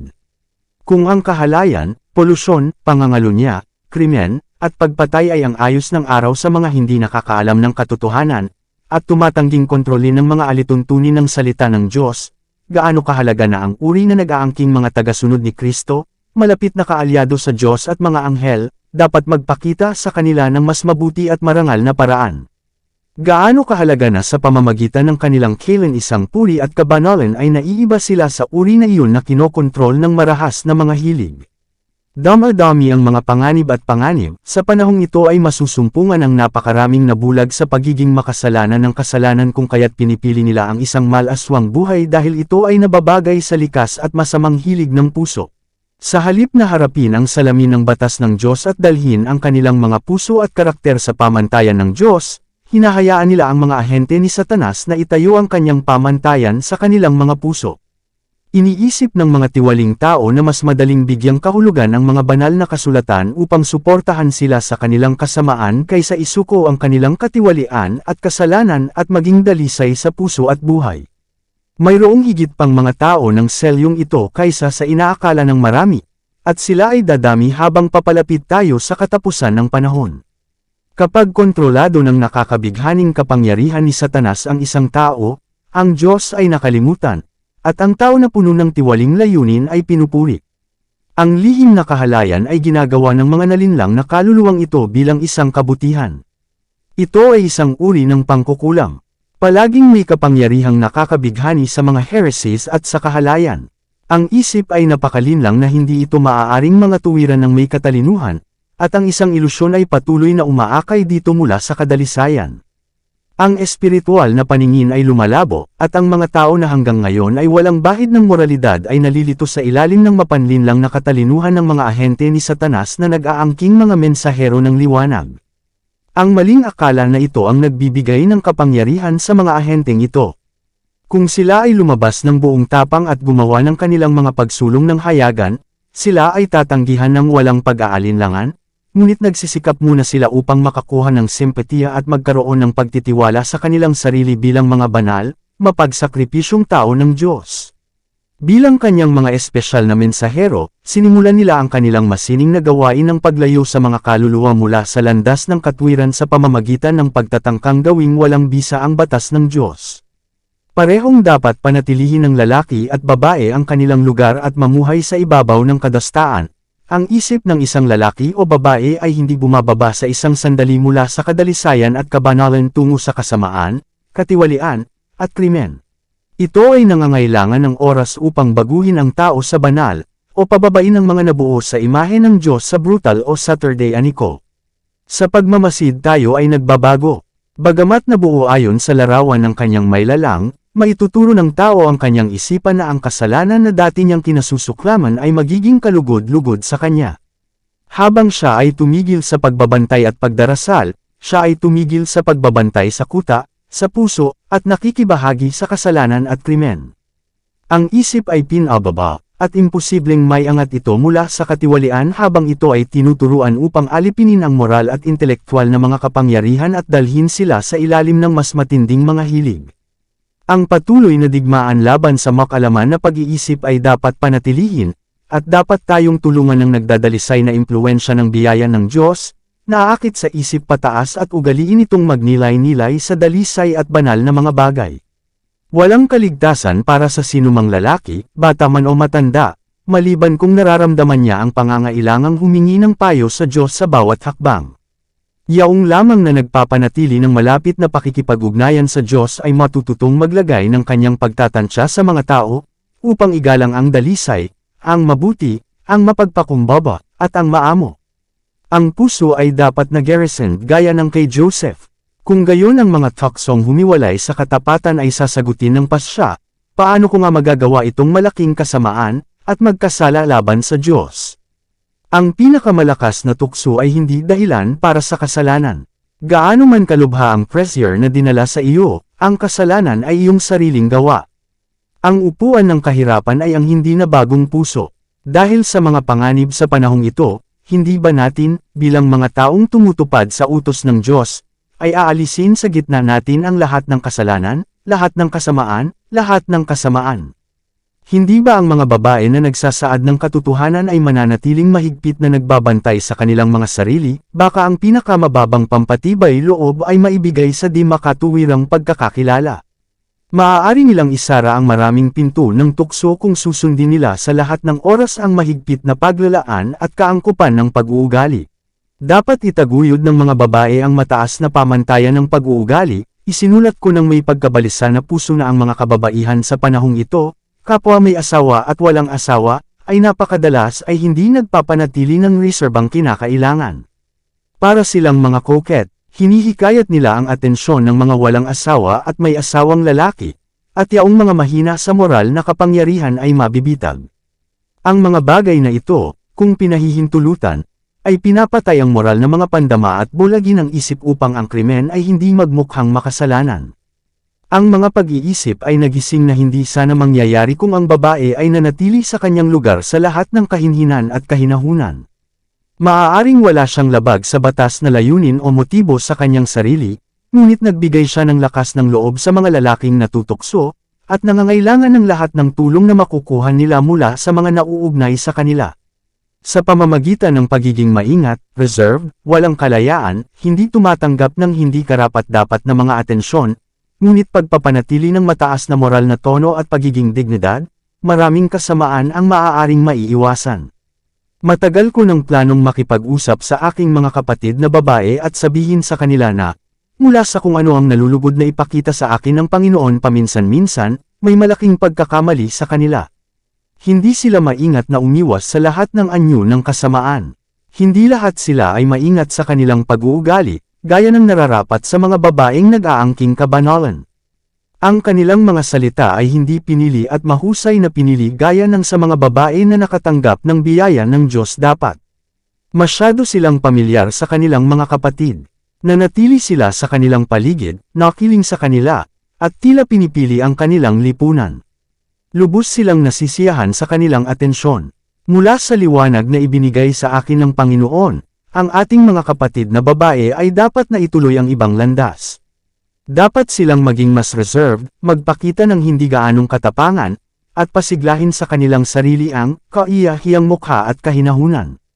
Parehong nagpapakasawa ang magkapatid na lalaki at babae sa masyadong masayang usapan kapag nasa lipunan ng bawat isa. Ang mga babaeng nagpapakilala sa pagiging makadiyos ay nagpapakasasa sa labis na pagbibiro, at pagtawa.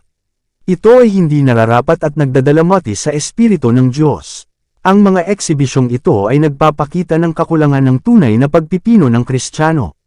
Hindi nila pinalakas ang kaluluwa sa Diyos, ngunit nagdadala ng malaking kadiliman, itinataboy nila ang dalisay, makalangit na mga anghel at ibinababa ang mga nakikibahagi sa mga maling ito sa mababang antas.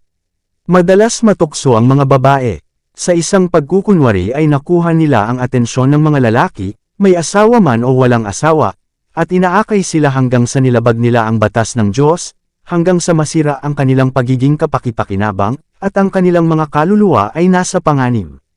Kung ang mga babae ay itataas lamang ang kanilang buhay at maging mga manggagawa kasama ni Kristo, magkakaroon ng mas kaunting panganib sa pamamagitan ng kanilang impluensya, ngunit sa kanilang kasalukuyang damdamin ng kawalan ng pagmamalasakit tungkol sa mga pananagutan sa tahanan at tungkol sa mga pag-aangkin ng Diyos sa kanila, ang kanilang impluensya ay kadalasang malakas sa maling direksyon, ang kanilang mga kapangyarihan ay napakaliit, at ang kanilang gawain ay hindi nagtataglay ng banal na impresyon.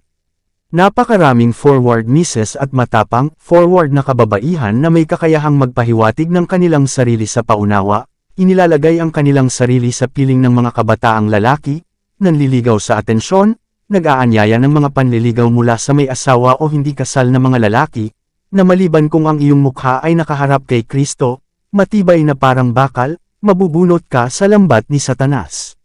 Bilang embahador ni Kristo, nakikiusap ako sa inyo na nagpapahayag ng kasalukuyang katotohanan na agad na galitin ang anumang paglapit sa karumihan at talikuran ng lipunan ng mga humihinga ng maruming mungkahi.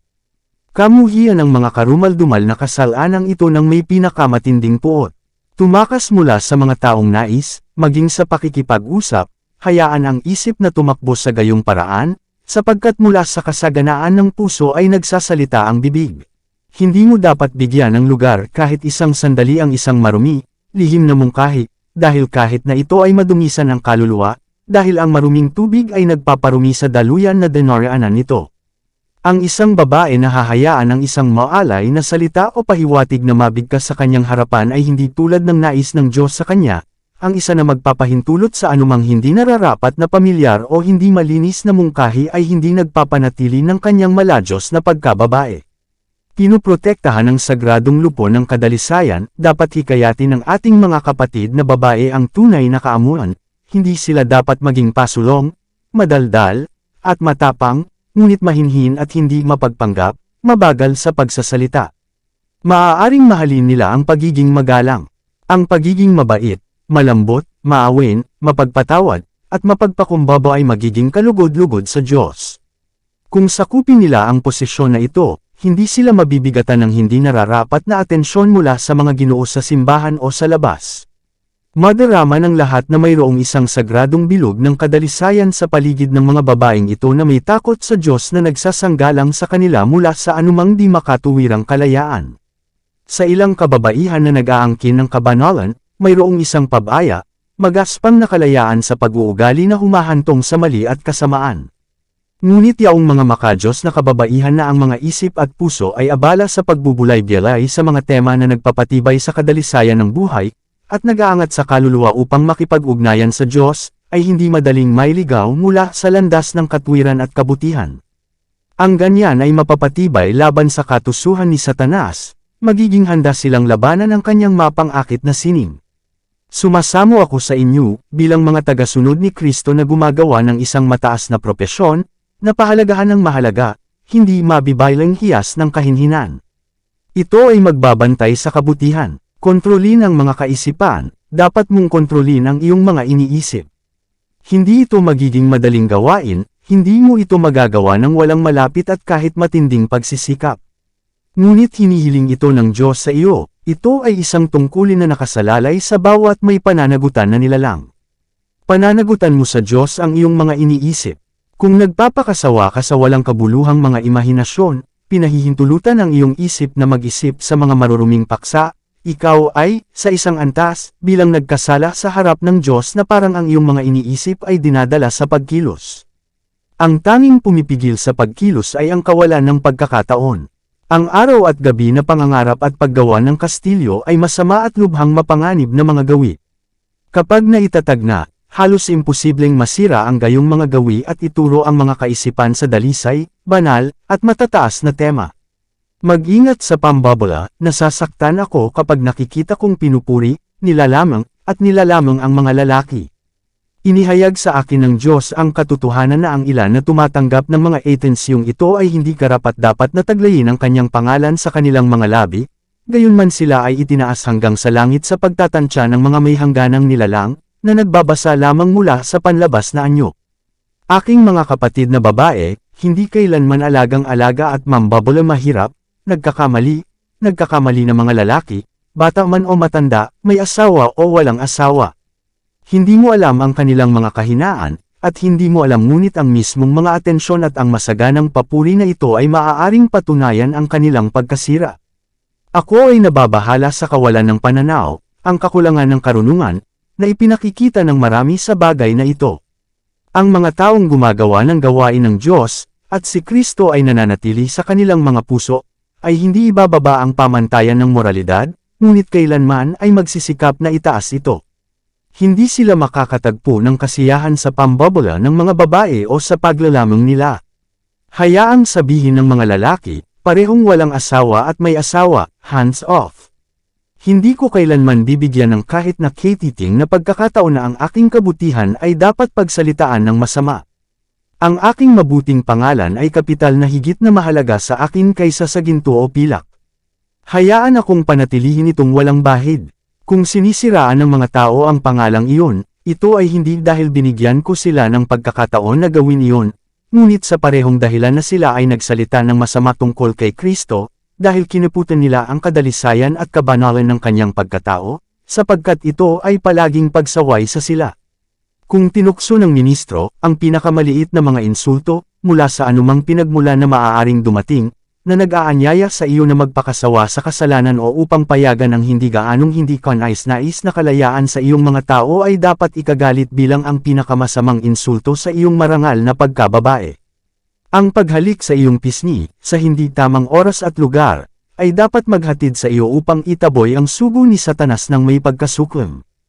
Kung ito ay mula sa isa sa matataas na lugar, na nakikitungo sa mga sagradong bagay, ang kasalanan ay may 10 ulit na mas malaki at dapat na humantong sa isang may takot sa Diyos na babae o kabataan na umatras na may kakilakilabot, hindi lamang mula sa kasalanan na nais niyang gawin mo, ngunit mula sa pagkukunwari at kasamaan ng isang taong iginagalang at pinarangalan ng mga tao bilang lingkod ng Diyos. Kung ang isang ministro ng Ebanghelyo ay hindi makontrol ang kanyang mas mababang mga pagnanasa, kung siya ay mabibigo na sundin ang halimbawa ng apostol at kung kaya't hindi niya pinarangalan ang kanyang propesyon at pananampalataya na kahit na pangalanan ang indulhensya ng kasalanan, ang ating mga kapatid na babae na nag-aangking makadiyos ay hindi dapat agad na mambola, sa kanilang sarili na ang kasalanan o krimen ay nawawala ng pagiging makasalanan dahil ang kanilang ministro ay nangangahas na gawin ito. Ang katotohanan na ang mga lalaking nasa responsableng lugar ay nagpapakita ng kanilang sarili na pamilyar sa kasalanan ay hindi dapat bawasan ang pagkakasala at kalubhaan ng kasalanan sa isipan ng sinuman. Ang kasalanan ay dapat magmukhang makasalanan, tulad ng kasuklam-suklam, tulad ng dati ng itinuturing, at ang mga isipan ng dalisay at matataas ay dapat nakasuklaman at iwasan ang isa na nagpapakasasa sa kasalanan tulad ng kanilang pagtakas mula sa isang ahas na ang tusok ay nakamamatay. Kung ang mga kapatid na babae ay itinaas at nagtataglay ng kadalisayan ng puso, anumang tiwaling pagsulong, kahit na mula sa kanilang ministro, ay tatanggihan ng may positibong katangian na hindi na kailangan ng pag-uulit. Maging matapat sa mga panata sa pag-aasawa, napakaingat na dapat na maging maingat ang asawang lalaki at ama na panatilihin ang kanyang katapatan sa kanyang mga panata sa kasal. Gaano dapat ang kanyang pag-iingat upang hindi niya mahikayat ang mga kaisipan sa mga kabataang babae, o maging sa mga babaeng may asawa, na hindi naaayon sa mataas, banal na pamantayan, ang mga utos ng Diyos. Ang mga utos na iyon ay ipinakita ni Kristo na napakalawak, na umaabot kahit sa mga kaisipan, layunin, at layunin ng puso. Dito ay marami ang delinquent. Ang kanilang mga guni-guni sa puso ay hindi sa dalisay, banal na katangian na hinihingi ng Diyos, at gaano man kataas ang kanilang tungkulin, gaano man sila katalinuhan, mamarkahan ng Diyos ang kasamaan laban sa kanila at ituturing silang higit na nagkasala at karapat-dapat sa kanyang puot kaysa sa mga may kakaunting talento, hindi gaanong magaan, at hindi gaanong impluensya. Sa mga lalaking may asawa ay inutusan akong sabihin, ito ay sa inyong mga asawa, ang mga ina ng inyong mga anak, na nararapat ang inyong paggalang at pagmamahal. Ang iyong mga atensyon ay dapat ibigay sa kanila, at ang iyong mga iniisip ay upang mag-isip sa mga plano para sa kanilang kaligayahan. Ipinakita sa akin ng mga pamilya kung saan hindi iningatan ng asawa at ama ang reserbang iyon, ang marangal, maladyos na pagkalalaki na angkop sa isang tagasunod ni Kristo. Nabigo siyang magsagawa ng mabait, magiliw, magalang na mga kilos dahil sa kanyang asawa, na ipinangako niya sa harap ng Diyos at ng mga anghel na mamahalin, igalang, at parangalan habang silang dalawa ay nabubuhay. Ang batang babae na nagtatrabaho upang gawin ang trabaho ay malaya at medyo inaabangan ang kanyang buhok at maging magiliw na matulungin, at siya ay nalulugod sa kalokohan. Sa kanyang pagmamahal at atensyon sa kanyang asawa ay hindi na siya kasing demonstrative gaya ng dati. Siguraduhin na si Satanas ay kumikilos dito. Igalang ang iyong tinanggap na tulong, pakitunguhan sila ng mabait, maingat, ngunit huwag nang lumayo pa. Hayaan ang iyong pag-uugali na maging tulad na walang pag-unlad sa pamilyar mula sa kanila. Panatilihin ang pagkapribado ng pamilya. Naku, gaano karaming buhay ang napapait sa pagwasak ng mga pader na bumabalot sa mga pribado ng bawat pamilya, at na kinakalkula upang mapanatili ang kadalisayan at kabanalan nito. Ang ikatlong tao ay kinuha sa pagtitiwala ng asawa, at ang kanyang mga pribadong bagay sa pamilya ay inilatag na bukas sa harap ng espesyal na kaibigan. Ito ang lalang ni Satanas upang ilayo ang mga puso ng mag-asawa. Oh, sana ay tumigil na ito. Anong sanlibutan ng kaguluhan ng maliligtas? I-lock sa loob ng iyong sariling mga puso ang kaalaman sa mga pagkakamali ng bawat isa. Sabihin mo sa Diyos ang iyong mga problema. Siya ay makapagbibigay sa iyo ng tamang payo at tiyak na aliw na magiging dalisay, na walang kapitan. Kapag ang isang babae ay nag-uulat ng kanyang mga problema sa pamilya o nagreklamo ng kanyang asawa sa ibang lalaki, siya ay lumalabag sa kanyang mga pangako sa kasal, sinisiraan niya ang kanyang asawa at sinira ang pader na itinayo upang mapanatili ang kabanalan ng relasyon ng kasal, binuksan niya ng husto ang pinto at inanyayahan si Satanas na pumasok kasama ang kanyang mapanlinlang na mga tukso. Ito ay tulad ng gusto ni Satanas. Kung ang isang babae ay lumapit sa isang Kristiyanong kapatid na lalaki na may kwento tungkol sa kanyang mga paghihirap, kanyang mga pagkabigo at pagsubok, dapat niya itong payuhan, kung kailangan niyang ipagtapat ang kanyang mga problema sa isang tao, na pumili ng mga kapatid na babae para sa kanyang mga pinagkakatiwalaan, at pagkatapos ay hindi magkakaroon ng hitsura ng kasamaan kung saan ang layunin ng Diyos ay maaaring magdusa ng kadastaan. Kung paano maiiwasan sa pagkaligaw, nangungusap ako sa ating mga tao. Kung lalapit ka kay Jesus at hahanapin mong palamutihan ang iyong propesyon sa pamamagitan ng maayos na pamumuhay at makadiyos na pag-uusap, ang iyong mga paa ay may iwasang malihis sa mga ipinagbabawal na landas. Kung magpupuyat ka lamang, patuloy na magbantay hanggang sa panalangin, kung gagawin mo ang lahat na para bang ikaw ay nasa harapan ng Diyos, mailigtas ka mula sa pagsuko sa tukso at umaasa na mapanatiling dalisay, walang batik, at walang dodges hanggang sa huli. Kung pananatilihin mong matatag ang simula ng iyong pagtitiwala hanggang sa wakas, ang iyong mga daan ay matatatag sa Diyos, at kung anong biyaya ang nasimulan, ang kaluwalhatian ay puputungan sa kaharian ng ating Diyos. Ang mga bunga ng Espiritu ay pag-ibig, kagalakan, kapayapaan, mahabang pagtitiis, kahinahunan, kabutihan, pananampalataya, kaamuan, pagpipigil, laban sa ganyan ay walang batas. Kung si Kristo ay nasa loob natin, ipapako natin sa krus ang laman kasama ng mga pagnanasa at pagnanasa. Kabanata 56, Diborsyo.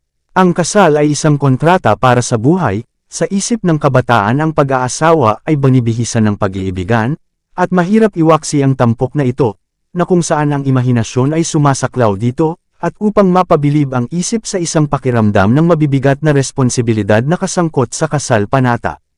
Ang panatang ito ay nag-uugnay sa mga tadhana ng dalawang individual na may mga gapos na walang iba kundi ang kamay ng kamatayan ang dapat maghiwalay.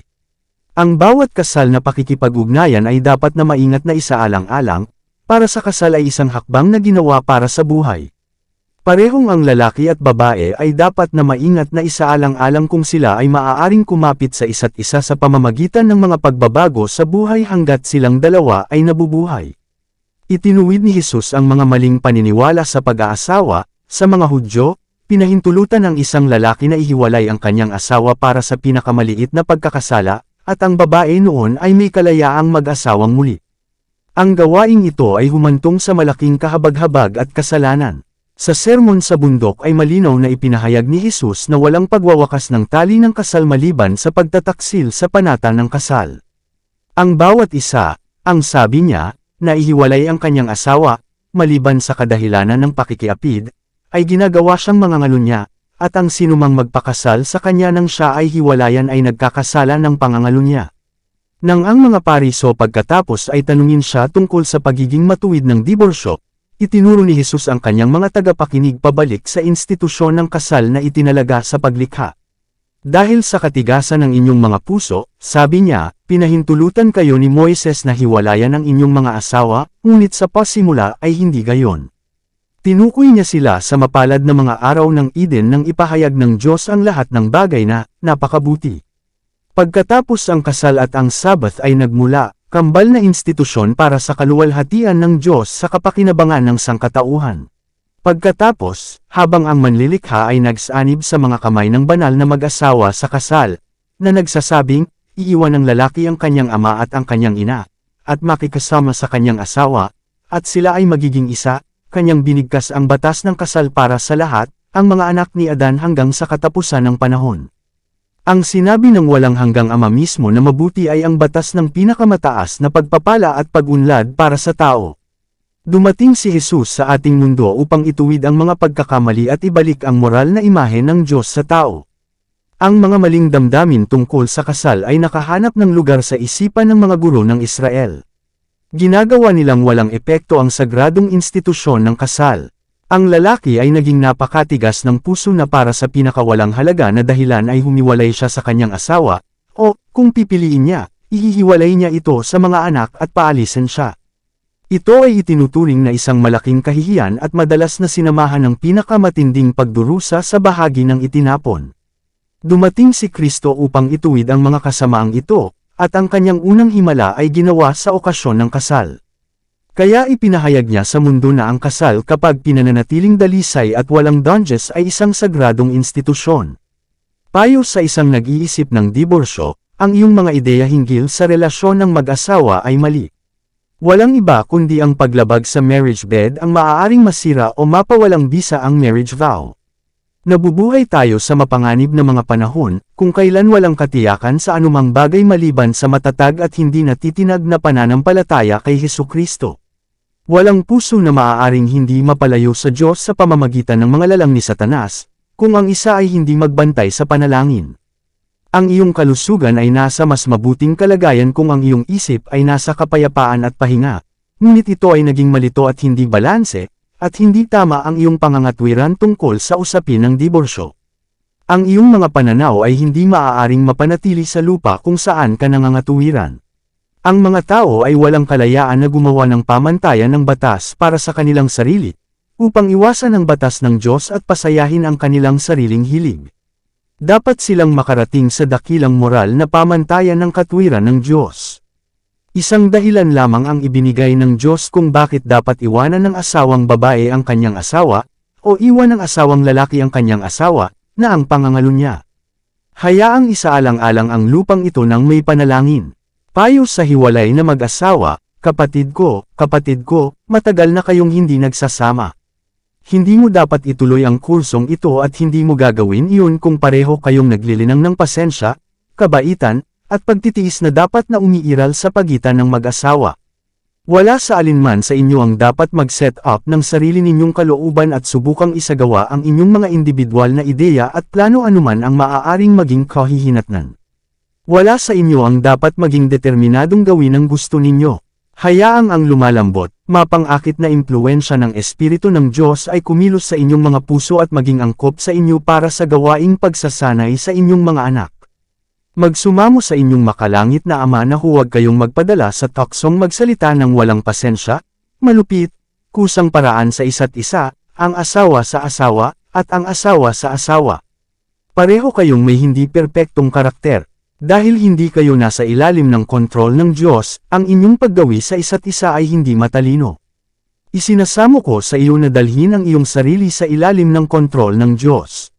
Kapag natutokso na magsalita ng mapanukso, iwasang magsalita ng anuman. Matutokso ka sa puntong ito dahil hindi mo pa napagtagumpayan ang hindi kanais nais na katangian ng pagkatao. Ngunit ang bawat maling ugali ay dapat lagpasan. Gumawa ng ganap na pagsuko sa Diyos. Mahulog sa bato, si Kristo Jesus, at mabali. Bilang mag-asawa, disiplinahin ang inyong sarili. Pumunta kay Kristo para sa tulong. Kusang loob niyang ibibigay sa iyo ang kanyang banal na pakikiramay, ang kanyang libreng biyaya. Magsisi sa harap ng Diyos para sa iyong nakaraang kurso. Magkaroon ng pagkakaunawaan, at magsamang muli bilang mag-asawa. Alisin ang hindi kanais-nais, hindi kas-iya siyang karanasan ng iyong nakaraang buhay. Lakasan mo ang iyong loob sa Panginoon. Isara ang mga bintana ng kaluluwa sa lupa, at buksan ang mga ito sa langit. Kung ang iyong mga tinig ay itinaas sa panalangin sa langit para sa liwanag, ang Panginoong Hesus, na siyang liwanag at buhay, kapayapaan at kagalakan, ay direngjin ang iyong daing. Siya, ang araw ng katwiran, ay sumisikat sa mga silid ng iyong isipan, na magpapailaw sa templo ng kaluluwa. Kung malugod mong tatanggapin ang sikat ng araw ng kanyang presensya sa iyong tahanan, hindi ka magsasalita ng likas na mga salita upang magdulot ng kalungkutan. Sa isang asawa na walang pag-asa, natanggap ko ang iyong liham, at bilang tugon dito ay sasabihin ko, hindi kita maipapayo na bumalik sa di maliban na lamang kung makita mo ang mga desisyong pagbabago sa kanya. Ang Panginoon ay hindi nalulugod sa mga ideya na mayroon siya sa nakaraan kung ano ang nararapat sa isang asawa. Kung siya ay nanghahawakan sa kanyang dating mga pananaw, ang hinaharap ay hindi magiging mas mabuti para sa iyo kaysa sa nakaraan. Hindi niya alam kung paano tretuhin ang asawa. Sobrang lungkot ang nararamdaman ko sa bagay na ito. Naaawa talaga ako kay Dee, pero hindi kita maipapayo na pumunta sa kanya laban sa iyong paghatol. Nagsasalita ako sa iyo ng tapat tulad ng pakikipag-usap ko sa kanya, magiging delikado para sa iyo na muling ilagay ang iyong sarili sa ilalim ng kanyang dikta. Umaasa ako na magbabago siya. Nauunawaan ng Panginoon ang lahat ng tungkol sa iyong mga karanasan. Magpakatapang ka sa Panginoon, hindi kanya iiwan o pababayaan. Ang aking puso ay lumalabas sa pinakamagiliw na pakikiramay para sa iyo. To a deserted husband, shoulder your cross, hindi ko na makita kung ano pa ang magagawa sa kasong ito, at sa tingin ko ang tanging magagawa mo lang ay isuko ang iyong asawa. Kung determinado siyang huwag makisama sa iyo, siya at ikaw ay magiging pinakakawawa kung subukan ito. At dahil ganap at determinadong itinakda niya ang kanyang mga pusta, maaari mo lamang balikitin ang iyong krus at ipakita ang iyong sarili bilang isang lalaki. Kasal pa rin sa paningin ng Diyos, bagamat diborsyado, ang isang babae ay maaaring legal na hiwalayan ang kanyang asawa sa pamamagitan ng mga batas ng lupain ngunit hindi diborsyado sa paningin ng Diyos at ayon sa mas mataas na batas. Mayroon lamang isang kasalanan, ito ay pangangalunya, na maaaring maglagay sa asawa o asawa sa isang posisyon kung saan sila ay maaaring maging malaya mula sa panata ng kasal sa paningin ng Diyos. Kahit na ang mga batas ng lupain ay maaaring magbigay ng diborsyo, gayunpaman sila ay mag-asawa pa rin sa liwanag ng Biblia, ayon sa mga batas ng Diyos. Nakita ko na si Sister sa lungguhit sa ngayon, ay walang karapatang magpakasal sa ibang lalaki, ngunit kung siya, o sinumang ibang babae, ay dapat na legal na kumuha ng diborsyo sa kadahilanang ang kanyang asawa ay nagkasala ng pangangalunya, kung gayon siya ay malaya na makapag-asawa kung kanino niya pinili. Paghihiwalay mula sa isang hindi sumasampalataya na kasama, kung ang asawang babae ay isang hindi mananampalataya at isang sumasalungat, ang asawang lalaki ay hindi maaaring, dahil sa batas ng Diyos, na siya ay paalisin ng mag-isa. Upang maging kasuwato ng kautusan ni Jehovah, dapat siyang sumunod sa kanya maliban kung pipiliin niya ang kanyang sarili na umalis. Maaari siyang magdusa ng pagsalungat at maapi at minas sa maraming paraan, makikita niya ang kanyang kaliwan at ang kanyang lakas at suporta mula sa Diyos, na kayang magbigay ng biyaya sa bawat kagipitan. Siya ay dapat na isang tao na may dalisay na pag-iisip, may tunay na pasya, matatag na mga prinsipyo, at bibigyan siya ng Diyos ng karunungan tungkol sa landas na dapat niyang tahakin. Ang simbuyo ay hindi makokontrol sa kanyang katwiran, ngunit ang katwiran ay hahawak sa mga linya ng kontrol sa kanyang matatag na kamay, na ang pagnanasa ay hahawakan sa ilalim ng bit at pidgel. Hinimok ng isang asawa na baguhin ang disposisyon, hindi ang katayuan ng pag-aasawa. Nakatanggap ako ng liham mula sa iyong asawa.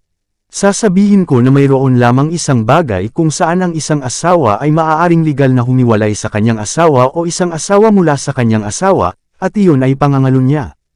Kung ang iyong mga disposisyon ay hindi kaaya-aya, hindi ba para sa kaluwalhatian ng Diyos para sa iyo na baguhin ang mga disposisyong ito? Dapat linangin ng mag-asawa ang paggalang at pagmamahal sa isa't isa. Dapat nilang bantayan ang espiritu, ang mga salita, at ang mga kilos upang walang masabi o gagawin na makakairita o makakainis. Ang bawat isa ay dapat magkaroon ng pangangalaga sa isa't isa. Ginagawa ang lahat sa kanilang kapangyarihan upang palakasin ang kanilang pagmamahal sa isa't isa. Sinasabi ko sa inyong dalawa na hanapin ang Panginoon. Sa pag-ibig at kabaitan gawin ang iyong tungkulin sa isa't isa. Dapat linangin ng asawang lalaki ang masipag na mga gawi, na ginagawa ang lahat upang maitaguyod ang kanyang pamilya. Ito ang magdadala sa kanyang asawa na magkaroon ng paggalang sa kanya. Kapatid kong babae, hindi mo mapalulugdan ng Diyos sa pamamagitan ng pagpapanatili ng iyong kasalukuyang saloobin. Patawarin mo ang iyong asawa, siya ang iyong asawa, at ikaw ay pagpapalain sa pagsisikap na maging isang masunurin at mapagmahal na asawa. Hayaan ang batas ng kabaitan sa iyong mga labi. Maaari at dapat mong baguhin ang iyong saloobin. Dapat ninyong pareho na pag-aralan kung paano kayo magkakasundo, sa halip na magkaiba, sa isa't isa. Ang paggamit ng banayad na mga pamamaraan ay makakagawa ng nakakagulat na pagkakaiba sa inyong buhay. Ang pangangalo niya, diborsyo, at pagiging kasapi sa simbahan, tungkol sa kaso ng nasaktang kapatid na babae, AG, sasabihin namin bilang tugon sa mga tanong na ito ay isang tampok sa mga kaso ng karamihan sa mga naabutan sa kasalanan, bilang kanyang asawa na sila ay walang tunay na kahulugan ng kanilang kontrabida.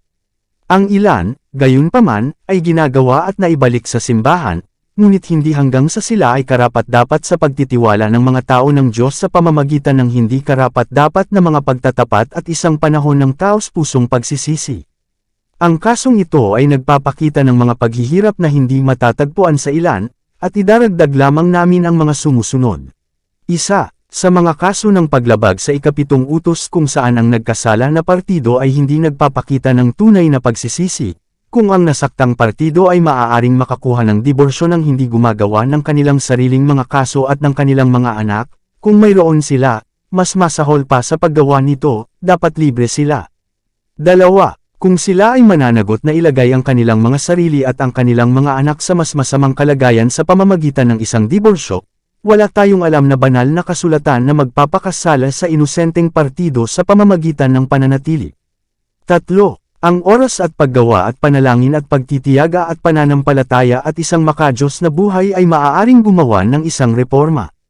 Ang mamuhay kasama ang isa na sinira ang mga panata ng kasal at natatakpan ang lahat ng kahihiyan at kahihiyan ng nagkasalang pag-ibig, at hindi ito napagtanto, ay isang nakakain na sakit sa kaluluwa, at gayon pa man ang diborsyo ay isang habang buhay, taos-pusong sakit. Kawawa naman ang inosenteng partido.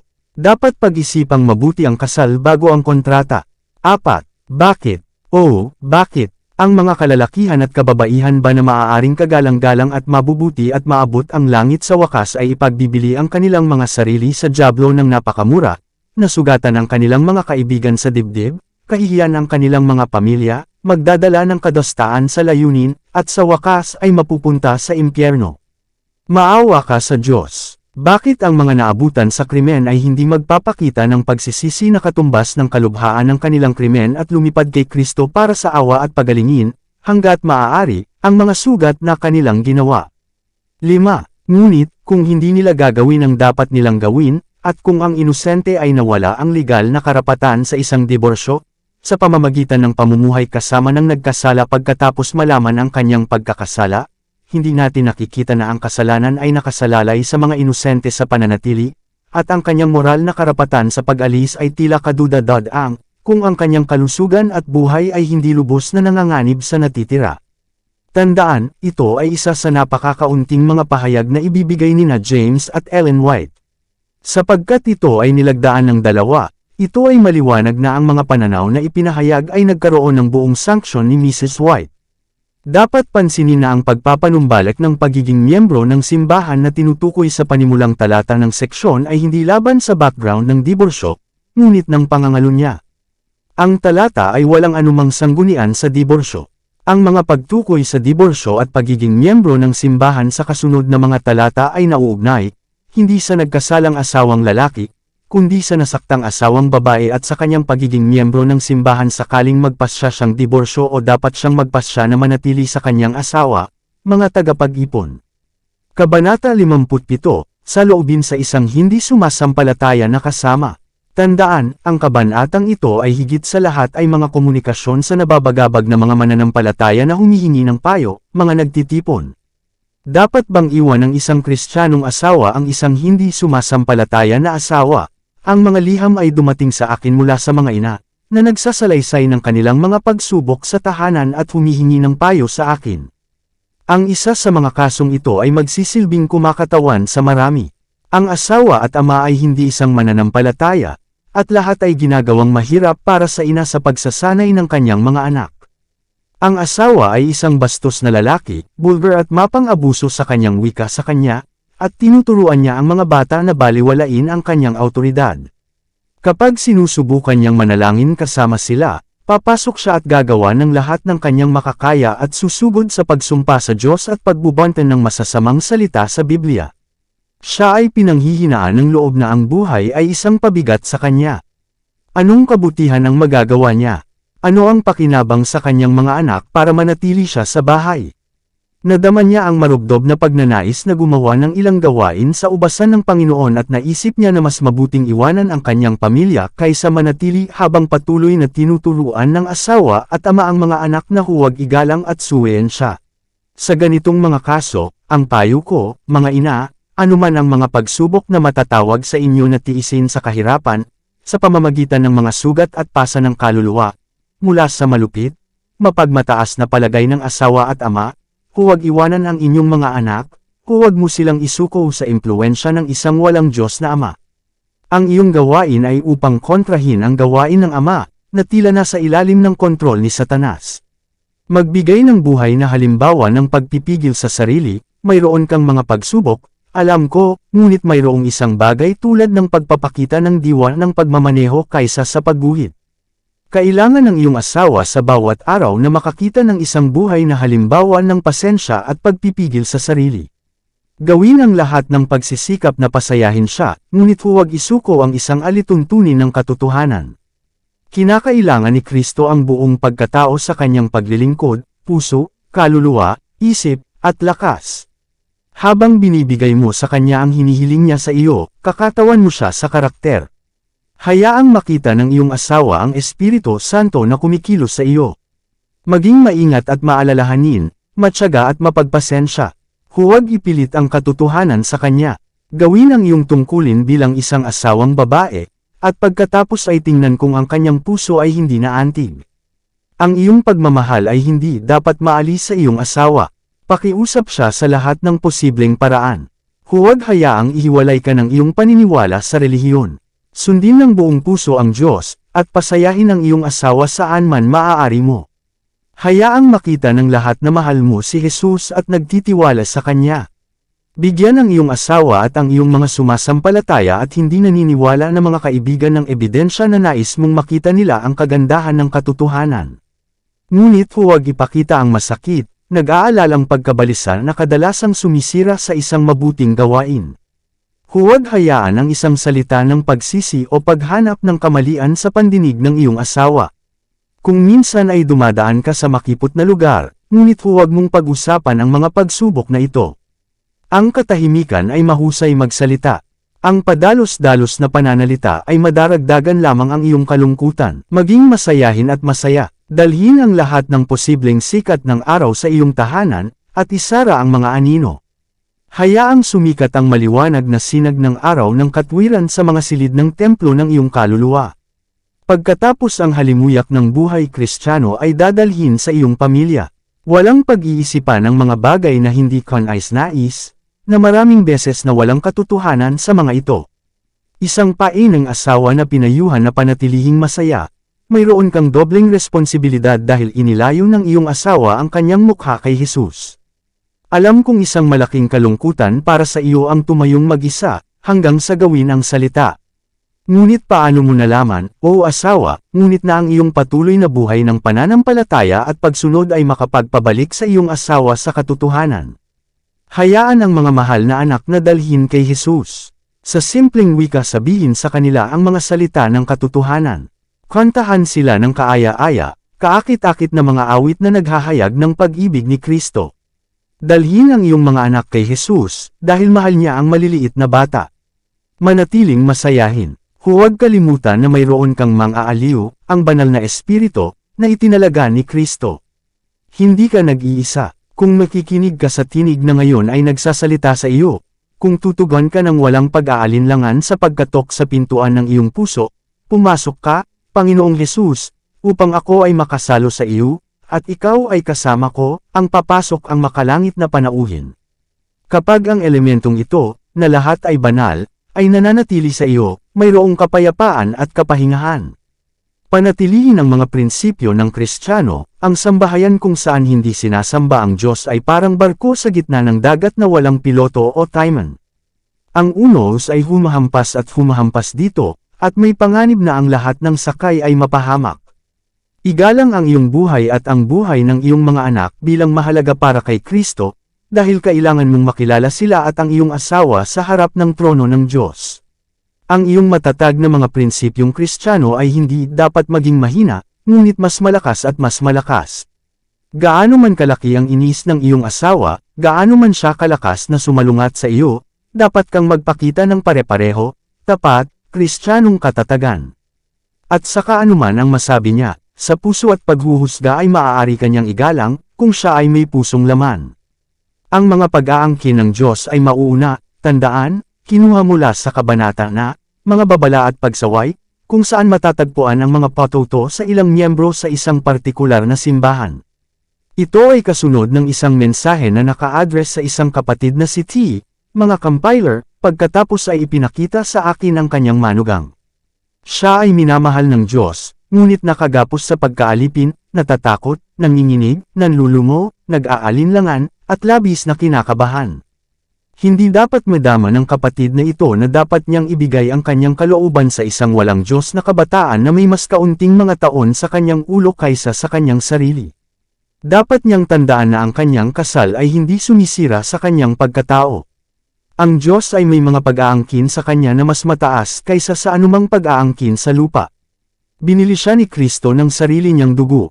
Hindi siya sa kanya. Nabigo siyang ibigay ang kanyang buong pagtitiwala sa Diyos at sumuko na ibigay ang kanyang mga paniniwala, ang kanyang budi, sa isang mapagmataas, malupit na tao, na pinasisigla ni Satanas sa tuwing ang kanyang satanic na kamahalan ay maaaring gumana ng epektibo sa pamamagitan niya upang takutin ang nanginginig, lumiliit na kaluluwang ito. Napakaraming beses na siyang nabalisa kung kaya't ang kanyang sistema ng nerbiyos ay nawasak, at siya ay isang pagkawasak lamang. Kalooban ba ng Panginoon na ang kapatid na ito ay nasa ganitong kalagayan at ang Diyos ay nakawan ng kanyang paglilingkod? Hindi. Ang kanyang kasal ay isang panlilinlang ng dyablo.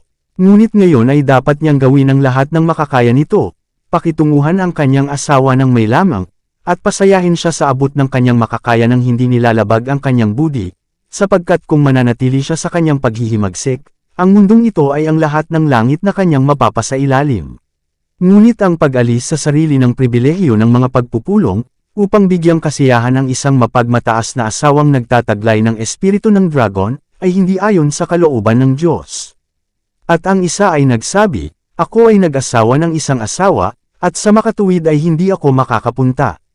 Ang kasalanan ng taong ito ay hindi sa pag-aasawa, kundi sa pag-aasawa sa isang taong humiwalay sa kanyang isip mula sa mas mataas at mas mahalagang mga interes sa buhay. Hindi kailanman dapat pahintulutan ng isang lalaki ang asawa at tahanan na ilayo ang kanyang mga iniisip kay Kristo o akayin siyang tumanggi na tanggapin ang magiliw na mga paanyaya ng Ebanghelyo. Better save part than lose all, Brother K. Marami kang pinanghihinaan ng loob, ngunit kailangan mong maging masigasig, matatag, at magpasya na gawin ang iyong tungkulin sa iyong pamilya, at dalhin sila kung maaari. Dapat kang magsikap na mangibabaw sa kanila upang samahan ka sa iyong paglalakbay sa langit. Ngunit kung hindi pinili ng ina at ng mga anak na samahan ka, sa halip ay hinahangad mong ilayo ka sa iyong mga tungkulin at mga pribilehiyo sa relihiyon, dapat kang sumulong kahit mag-isa kang pumunta. Dapat kang mamuhay sa pagkatakot sa Diyos. Dapat mong pagbutihin ang iyong mga pagkakataon sa pagdalo sa mga pulong at pagtatamo ng lahat ng espiritual na lakas na magagawa mo, dahil kakailanganin mo ito sa mga darating na araw. Naubos lahat ang ari-arian ni Lot. Kung dapat kang makatagpo ng pagkawala, hindi ka dapat panghinaan ng loob.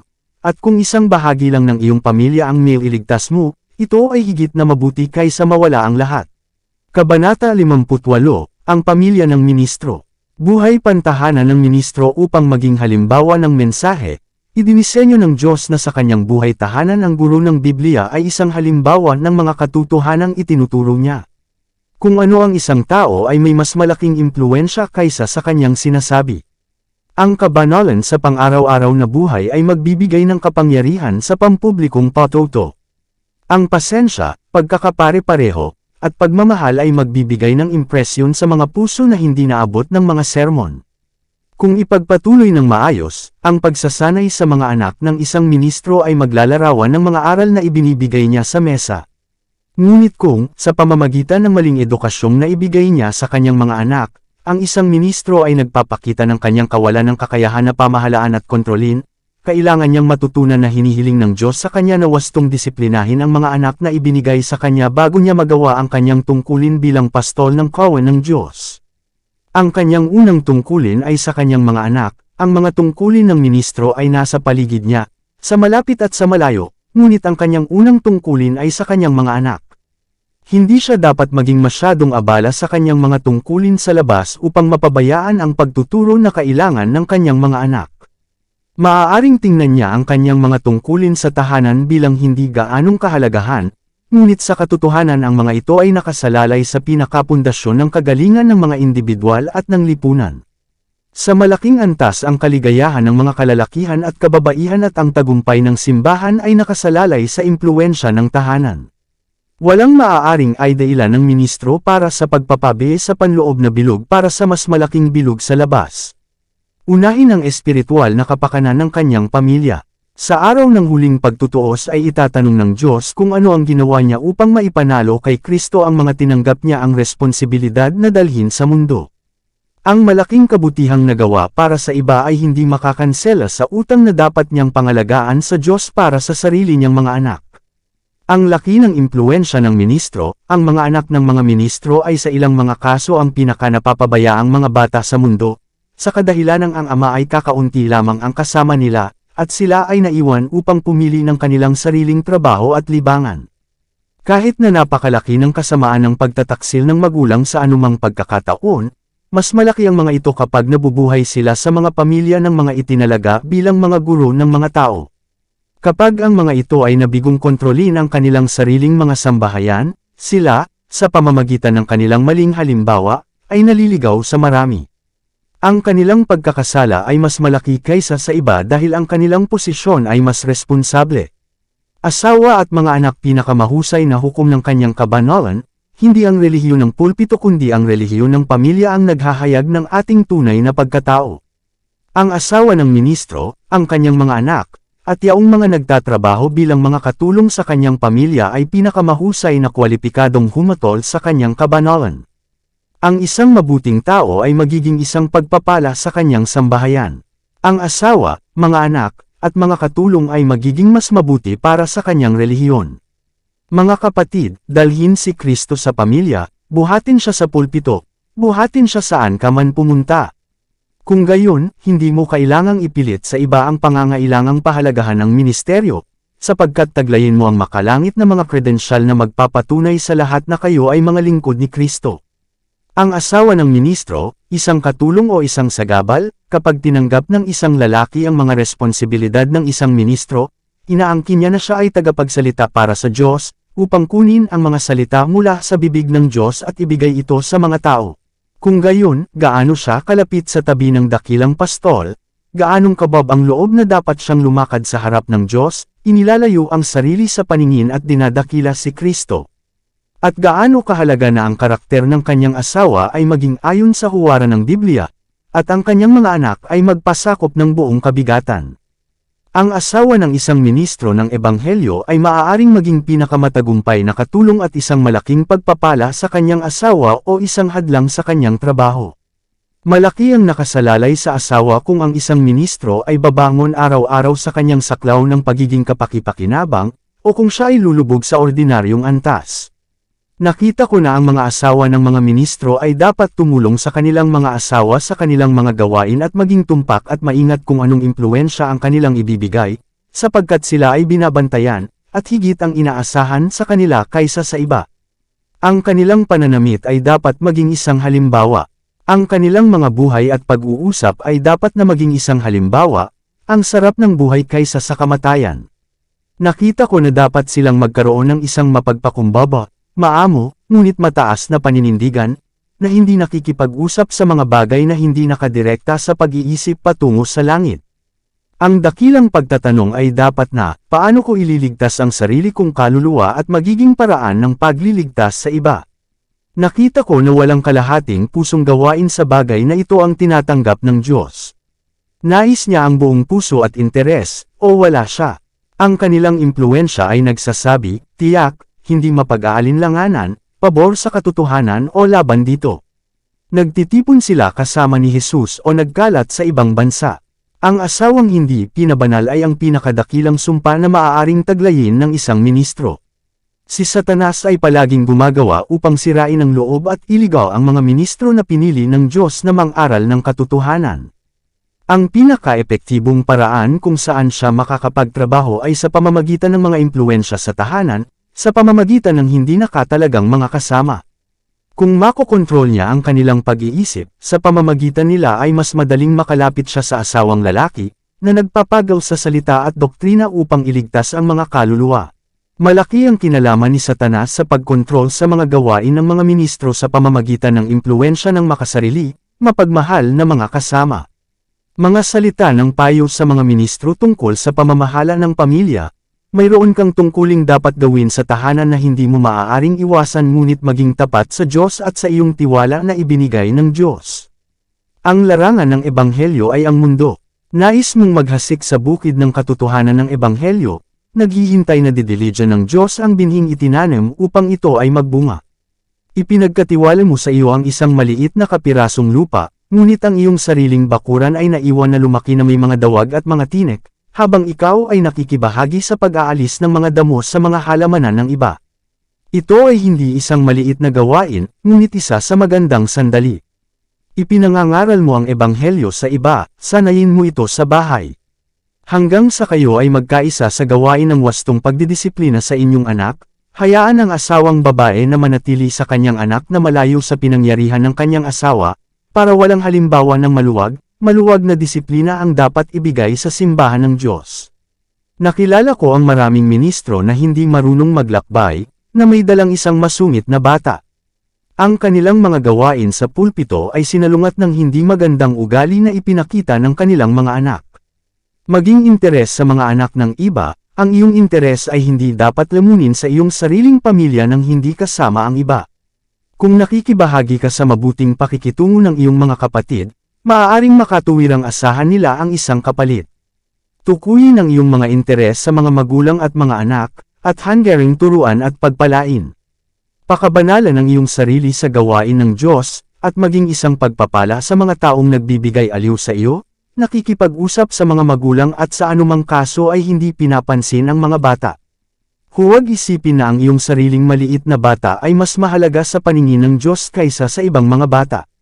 Isang panawagan sa naliligaw na anak ng isang ministro, ang iyong ama ay isang ministro ng Ebanghelyo, at si Satanas ay masigasig na gumagawa upang akayin ang mga anak ng mga ministro na siraan ang kanilang mga magulang. Kung maaari ay dadalhin niya sila sa pagkabihag ayon sa kanyang kalooban at ibubuhos sila ng kanyang masasamang hilig. Papayagan mo ba si Satanas na gumawa sa pamamagitan mo upang sirain ang pag-asa at kaiwan ng iyong mga magulang? Obligado ba silang tumingin sa iyo ng may patuloy na kalungkutan dahil ibinigay mo ang iyong sarili sa kontrol ni Satanas?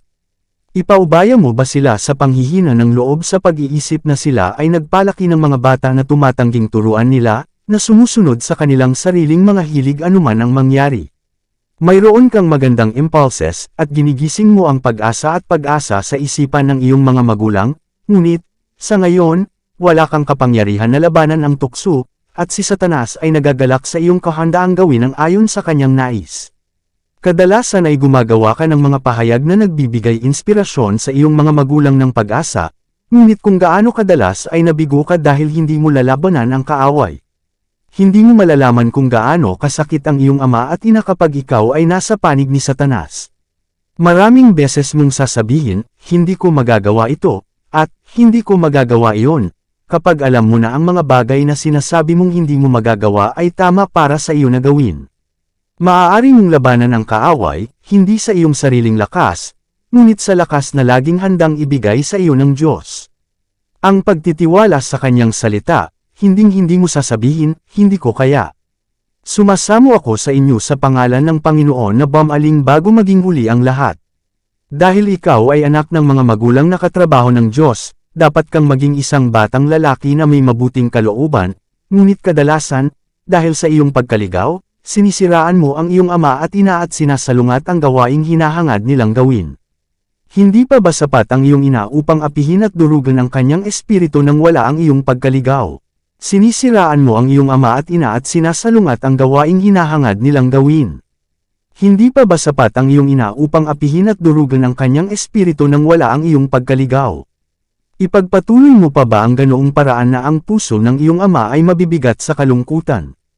Ito ba ay isang kasiyahan para sa iyo na ang buong langit ay nakatingin sa iyo ng may sama ng loob? Isang kasiyahan ba para sa iyo na ilagay ang iyong sarili sa hanay ng kalaban, upang utusan at kontrolin niya?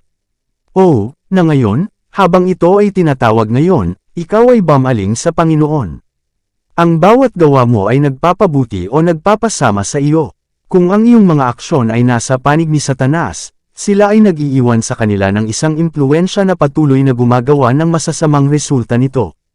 Tanging ang dalisay, malinis, at banal lamang ang makakapasok sa lungsod ng Diyos. Ngayon kung maririnig ninyo ang kanyang tinig, huwag ninyong patigasin ang inyong mga puso. Ngunit bumaling kayo sa Panginoon, upang ang landas na inyong nilalakaran ay hindi mag-iwan ng pagkatiwangwang sa landas nito. Minister to treat children with kindness and courtesy. Hayaan ang kabaitan at kagandahang loob ng ministro na makita sa kanyang pakikitungo sa mga bata. Dapat niyang tandaan na sila ay maliliit na lalaki at babae, mga mas batang miyembro ng pamilya ng Panginoon.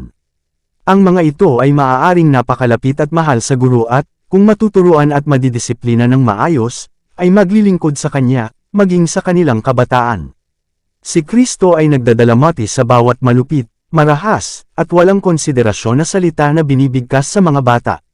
Ang kanilang mga karapatan ay hindi palaging iginagalang, at sila ay madalas na tinatreto na parang wala silang individual na katangian na kailangang maayos na paunlarin upang hindi ito masira at ang layunin ng Diyos sa kanilang buhay ay mapatunayang isang kabiguan.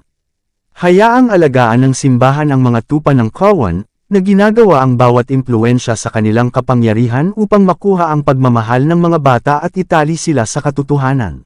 Ang mga ministro at miyembro ng simbahan ay dapat na pangalawa ang mga pagsisikap ng mga magulang na akayin ang mga bata sa ligtas na landas. Ang Panginoon ay tumatawag para sa mga kabataan, dahil gagawin niya silang kanyang mga katulong upang gumawa ng mabuting paglilingkod sa ilalim ng kanyang bandila. Isang mabisang sermon sa kabanalan, dapat ituro ng ministro ang mga tao sa pamamahala ng mga bata, at ang kanyang sariling mga anak ay dapat maging mga halimbawa ng wastong pagpapasakop. Dapat magkaroon sa pamilya ng ministro ng pagkakaisa na mangangaral ng mabisang sermon sa praktikal na kabanalan. Habang tapat na ginagawa ng ministro at ng kanyang asawa ang kanilang tungkulin sa tahanan, nagpipigil, nagwawasto, nagpapayo, gumagabay, sila ay nagiging mas angkop na magtrabaho sa simbahan at nagpaparami ng mga ahensya para sa pagsasakatuparan ng gawain ng Diyos sa labas ng tahanan. Ang mga miyembro ng pamilya ay nagiging mga miyembro ng pamilya sa itaas at isang kapangyarihan para sa kabutihan, na may malawak na epekto. Kabanata 50, ang matandang magulang. Igalang mo ang iyong ama at ang iyong ina, ang obligasyon na nakaatang sa mga anak na igalang ang kanilang mga magulang ay panghabang buhay. Kung ang mga magulang ay mahina at matanda, ang pagmamahal at atensyon ng mga anak ay dapat na ipagkaloob ayon sa pangangailangan ng ama at ina. Maharlika, tiyak, dapat hubugin ng mga anak ang kanilang kilos kahit na nangangailangan ito ng pagtanggi sa sarili, upang ang bawat pag-iisip ng pagkabalisa at kaguluhan ay maalis sa isipan ng mga magulang. Dapat turuan ng mga anak na mahalin at alagaan ng may pagmamahal ang ama at ina. Pangalagaan sila, mga anak, ang inyong sarili, dahil walang ibang kamay ang makakagawa ng maliliit na gawa ng kabaitan na may pagtanggap na magagawa mo ang mga ito. Pagbutihin ang iyong mahalagang pagkakataon upang ikalat ang mga buto ng kabaitan. Ang ating obligasyon sa ating mga magulang ay hindi tumitigil. Ang pagmamahal natin sa kanila, at sa atin, ay hindi nasusukat sa mga taon o distansya, at hindi maitatabi ang ating responsibilidad. Hayaang maingat na alalahanin ng mga bata na sa pinakamabuting paraan ng matatandang magulang ay may kaunting kagalakan at ginhawa. Ano ang maaaring magdulot ng higit na kalungkutan sa kanilang mga puso kaysa sa hayagang kapabayaan ng kanilang mga anak? Anong kasalanan ang maaaring mas masahol pa sa mga bata kaysa magdala ng kalungkutan sa isang matanda, walang magawa na ama o ina? Smooth the pathway, pagkatapos na lumaki ang mga bata sa mga taon ng maturity, iniisip ng ilan sa kanila na tapos na ang kanilang tungkulin sa pagbibigay ng tirahan para sa kanilang mga magulang. Habang binibigyan sila ng pagkain at tirahan, hindi nila sila binibigyan ng pagmamahal o pakikiramay. Sa katandaan ng kanilang mga magulang, kapag nananabik sila sa pagpapahayag ng pagmamahal at pakikiramay, walang pusong inaalis sa kanila ng mga bata ang kanilang atensyon. Walang panahon kung kailan dapat ipagkait ng mga anak ang paggalang at pagmamahal sa kanilang ama at ina. Habang nabubuhay ang mga magulang, dapat maging kagalakan ng mga anak na parangalan at igalang sila. Dapat nilang dalhin ang lahat ng kagalakan at sikat ng araw sa buhay ng mga matatandang magulang na posibleng magagawa nila. Dapat nilang pakinisin ang kanilang landas patungo sa libingan. Walang mas magandang rekomendasyon sa mundong ito kaysa sa parangalan ng isang bata ang kanyang mga magulang. Walang mas magandang tala sa mga aklat ng langit kaysa sa pagmamahal at pagpaparangal niya sa ama at ina. Kawalang pagpasalamat sa mga magulang, posible bang maging patay na patay ang mga anak sa mga pag-aangkin ng ama at ina na hindi nila kusang loob na alisin ang lahat ng sanhi ng kalungkutan sa kanilang kapangyarihan? Binabantayan sila ng walang kapaguran at debosyon. Posible bang hindi nila ituring na isang kasiyahang gawin ang mga huling araw ng kanilang mga magulang bilang pinakamagagandang araw? Paanong ang isang anak na lalaki o babae ay handang iwan ang ama o ina sa mga kamay ng mga estranghero para alagaan nila? Kahit na ang ina ay isang di mananampalataya at hindi sumasang-ayon, hindi nito palalayain ang anak mula sa obligasyon na iniatang sa kanya ng Diyos na pangalagaan ang kanyang magulang. May pananagutan ng ilang magulang sa kawalang galang, kapag pinahintulutan ng mga magulang ang isang bata na ipakita sa kanila ang kawalang galang sa kanilang pagkabata, na nagpapahintulot sa kanila na magsalita ng walang galang at kahit na masakit, magkakaroon ng isang kakilabot na ani na aanihin pagkatapos ng mga taon. Kapag nabigo ang mga magulang na humiling ng maagap at perpektong pagsunod sa kanilang mga anak, nabigo silang maglatag ng tamang pundasyon ng pagkatao sa kanilang maliliit na anak. Inihahanda nila ang kanilang mga anak na suron sila kapag sila ay matanda na, at nagdadala ng kalungkutan sa kanilang mga puso kapag sila ay malapit na sa libingan, maliban kung ang biyaya ni Kristo ay nagbabago sa mga puso at nagbabago ng mga katangian ng kanilang mga anak. Magpakita ng walang paghihiganti laban sa hindi makatarungang mga magulang, sinabi ng isa sa kanyang ina, "Lagi kong kinasusuklaman ang aking ina, at kinasusuklaman ako ng aking ina." Ang mga salitang ito ay nakarehistro sa mga aklat ng langit na bubuksan at ihahayag sa araw ng paghuhukom kung kailan ang bawat isa ay gagantimpalaan ayon sa kanyang mga gawa. Kung ang mga bata ay nag-iisip na sila ay tinatrato ng may kalubhaan sa kanilang pagkabata, ito ba ay makatutulong sa kanila na lumago sa biyaya at sa kaalaman ni Kristo? Ito ba ay magpapakita sa kanila ng kanyang larawan, upang mahalin ang espiritu ng paghihiganti at paghihiganti laban sa kanilang mga magulang, lalo na kapag sila ay matanda at mahina? Hindi ba't ang kawalan ng kakayahan ng mga magulang ay magsusumamo para sa pagmamahal ng mga anak? Hindi ba't ang mga pangangailangan ng matandang ama at ina ay tumatawag ng marangal na damdamin ng puso, at sa pamamagitan ng biyaya ni Kristo, hindi ba dapat pakikitunguhan ang mga magulang ng may mabuting atensyon at paggalang ng kanilang mga supling? O, huwag hayaang ang puso ay maging matigas na gaya ng bakal laban sa ama at ina.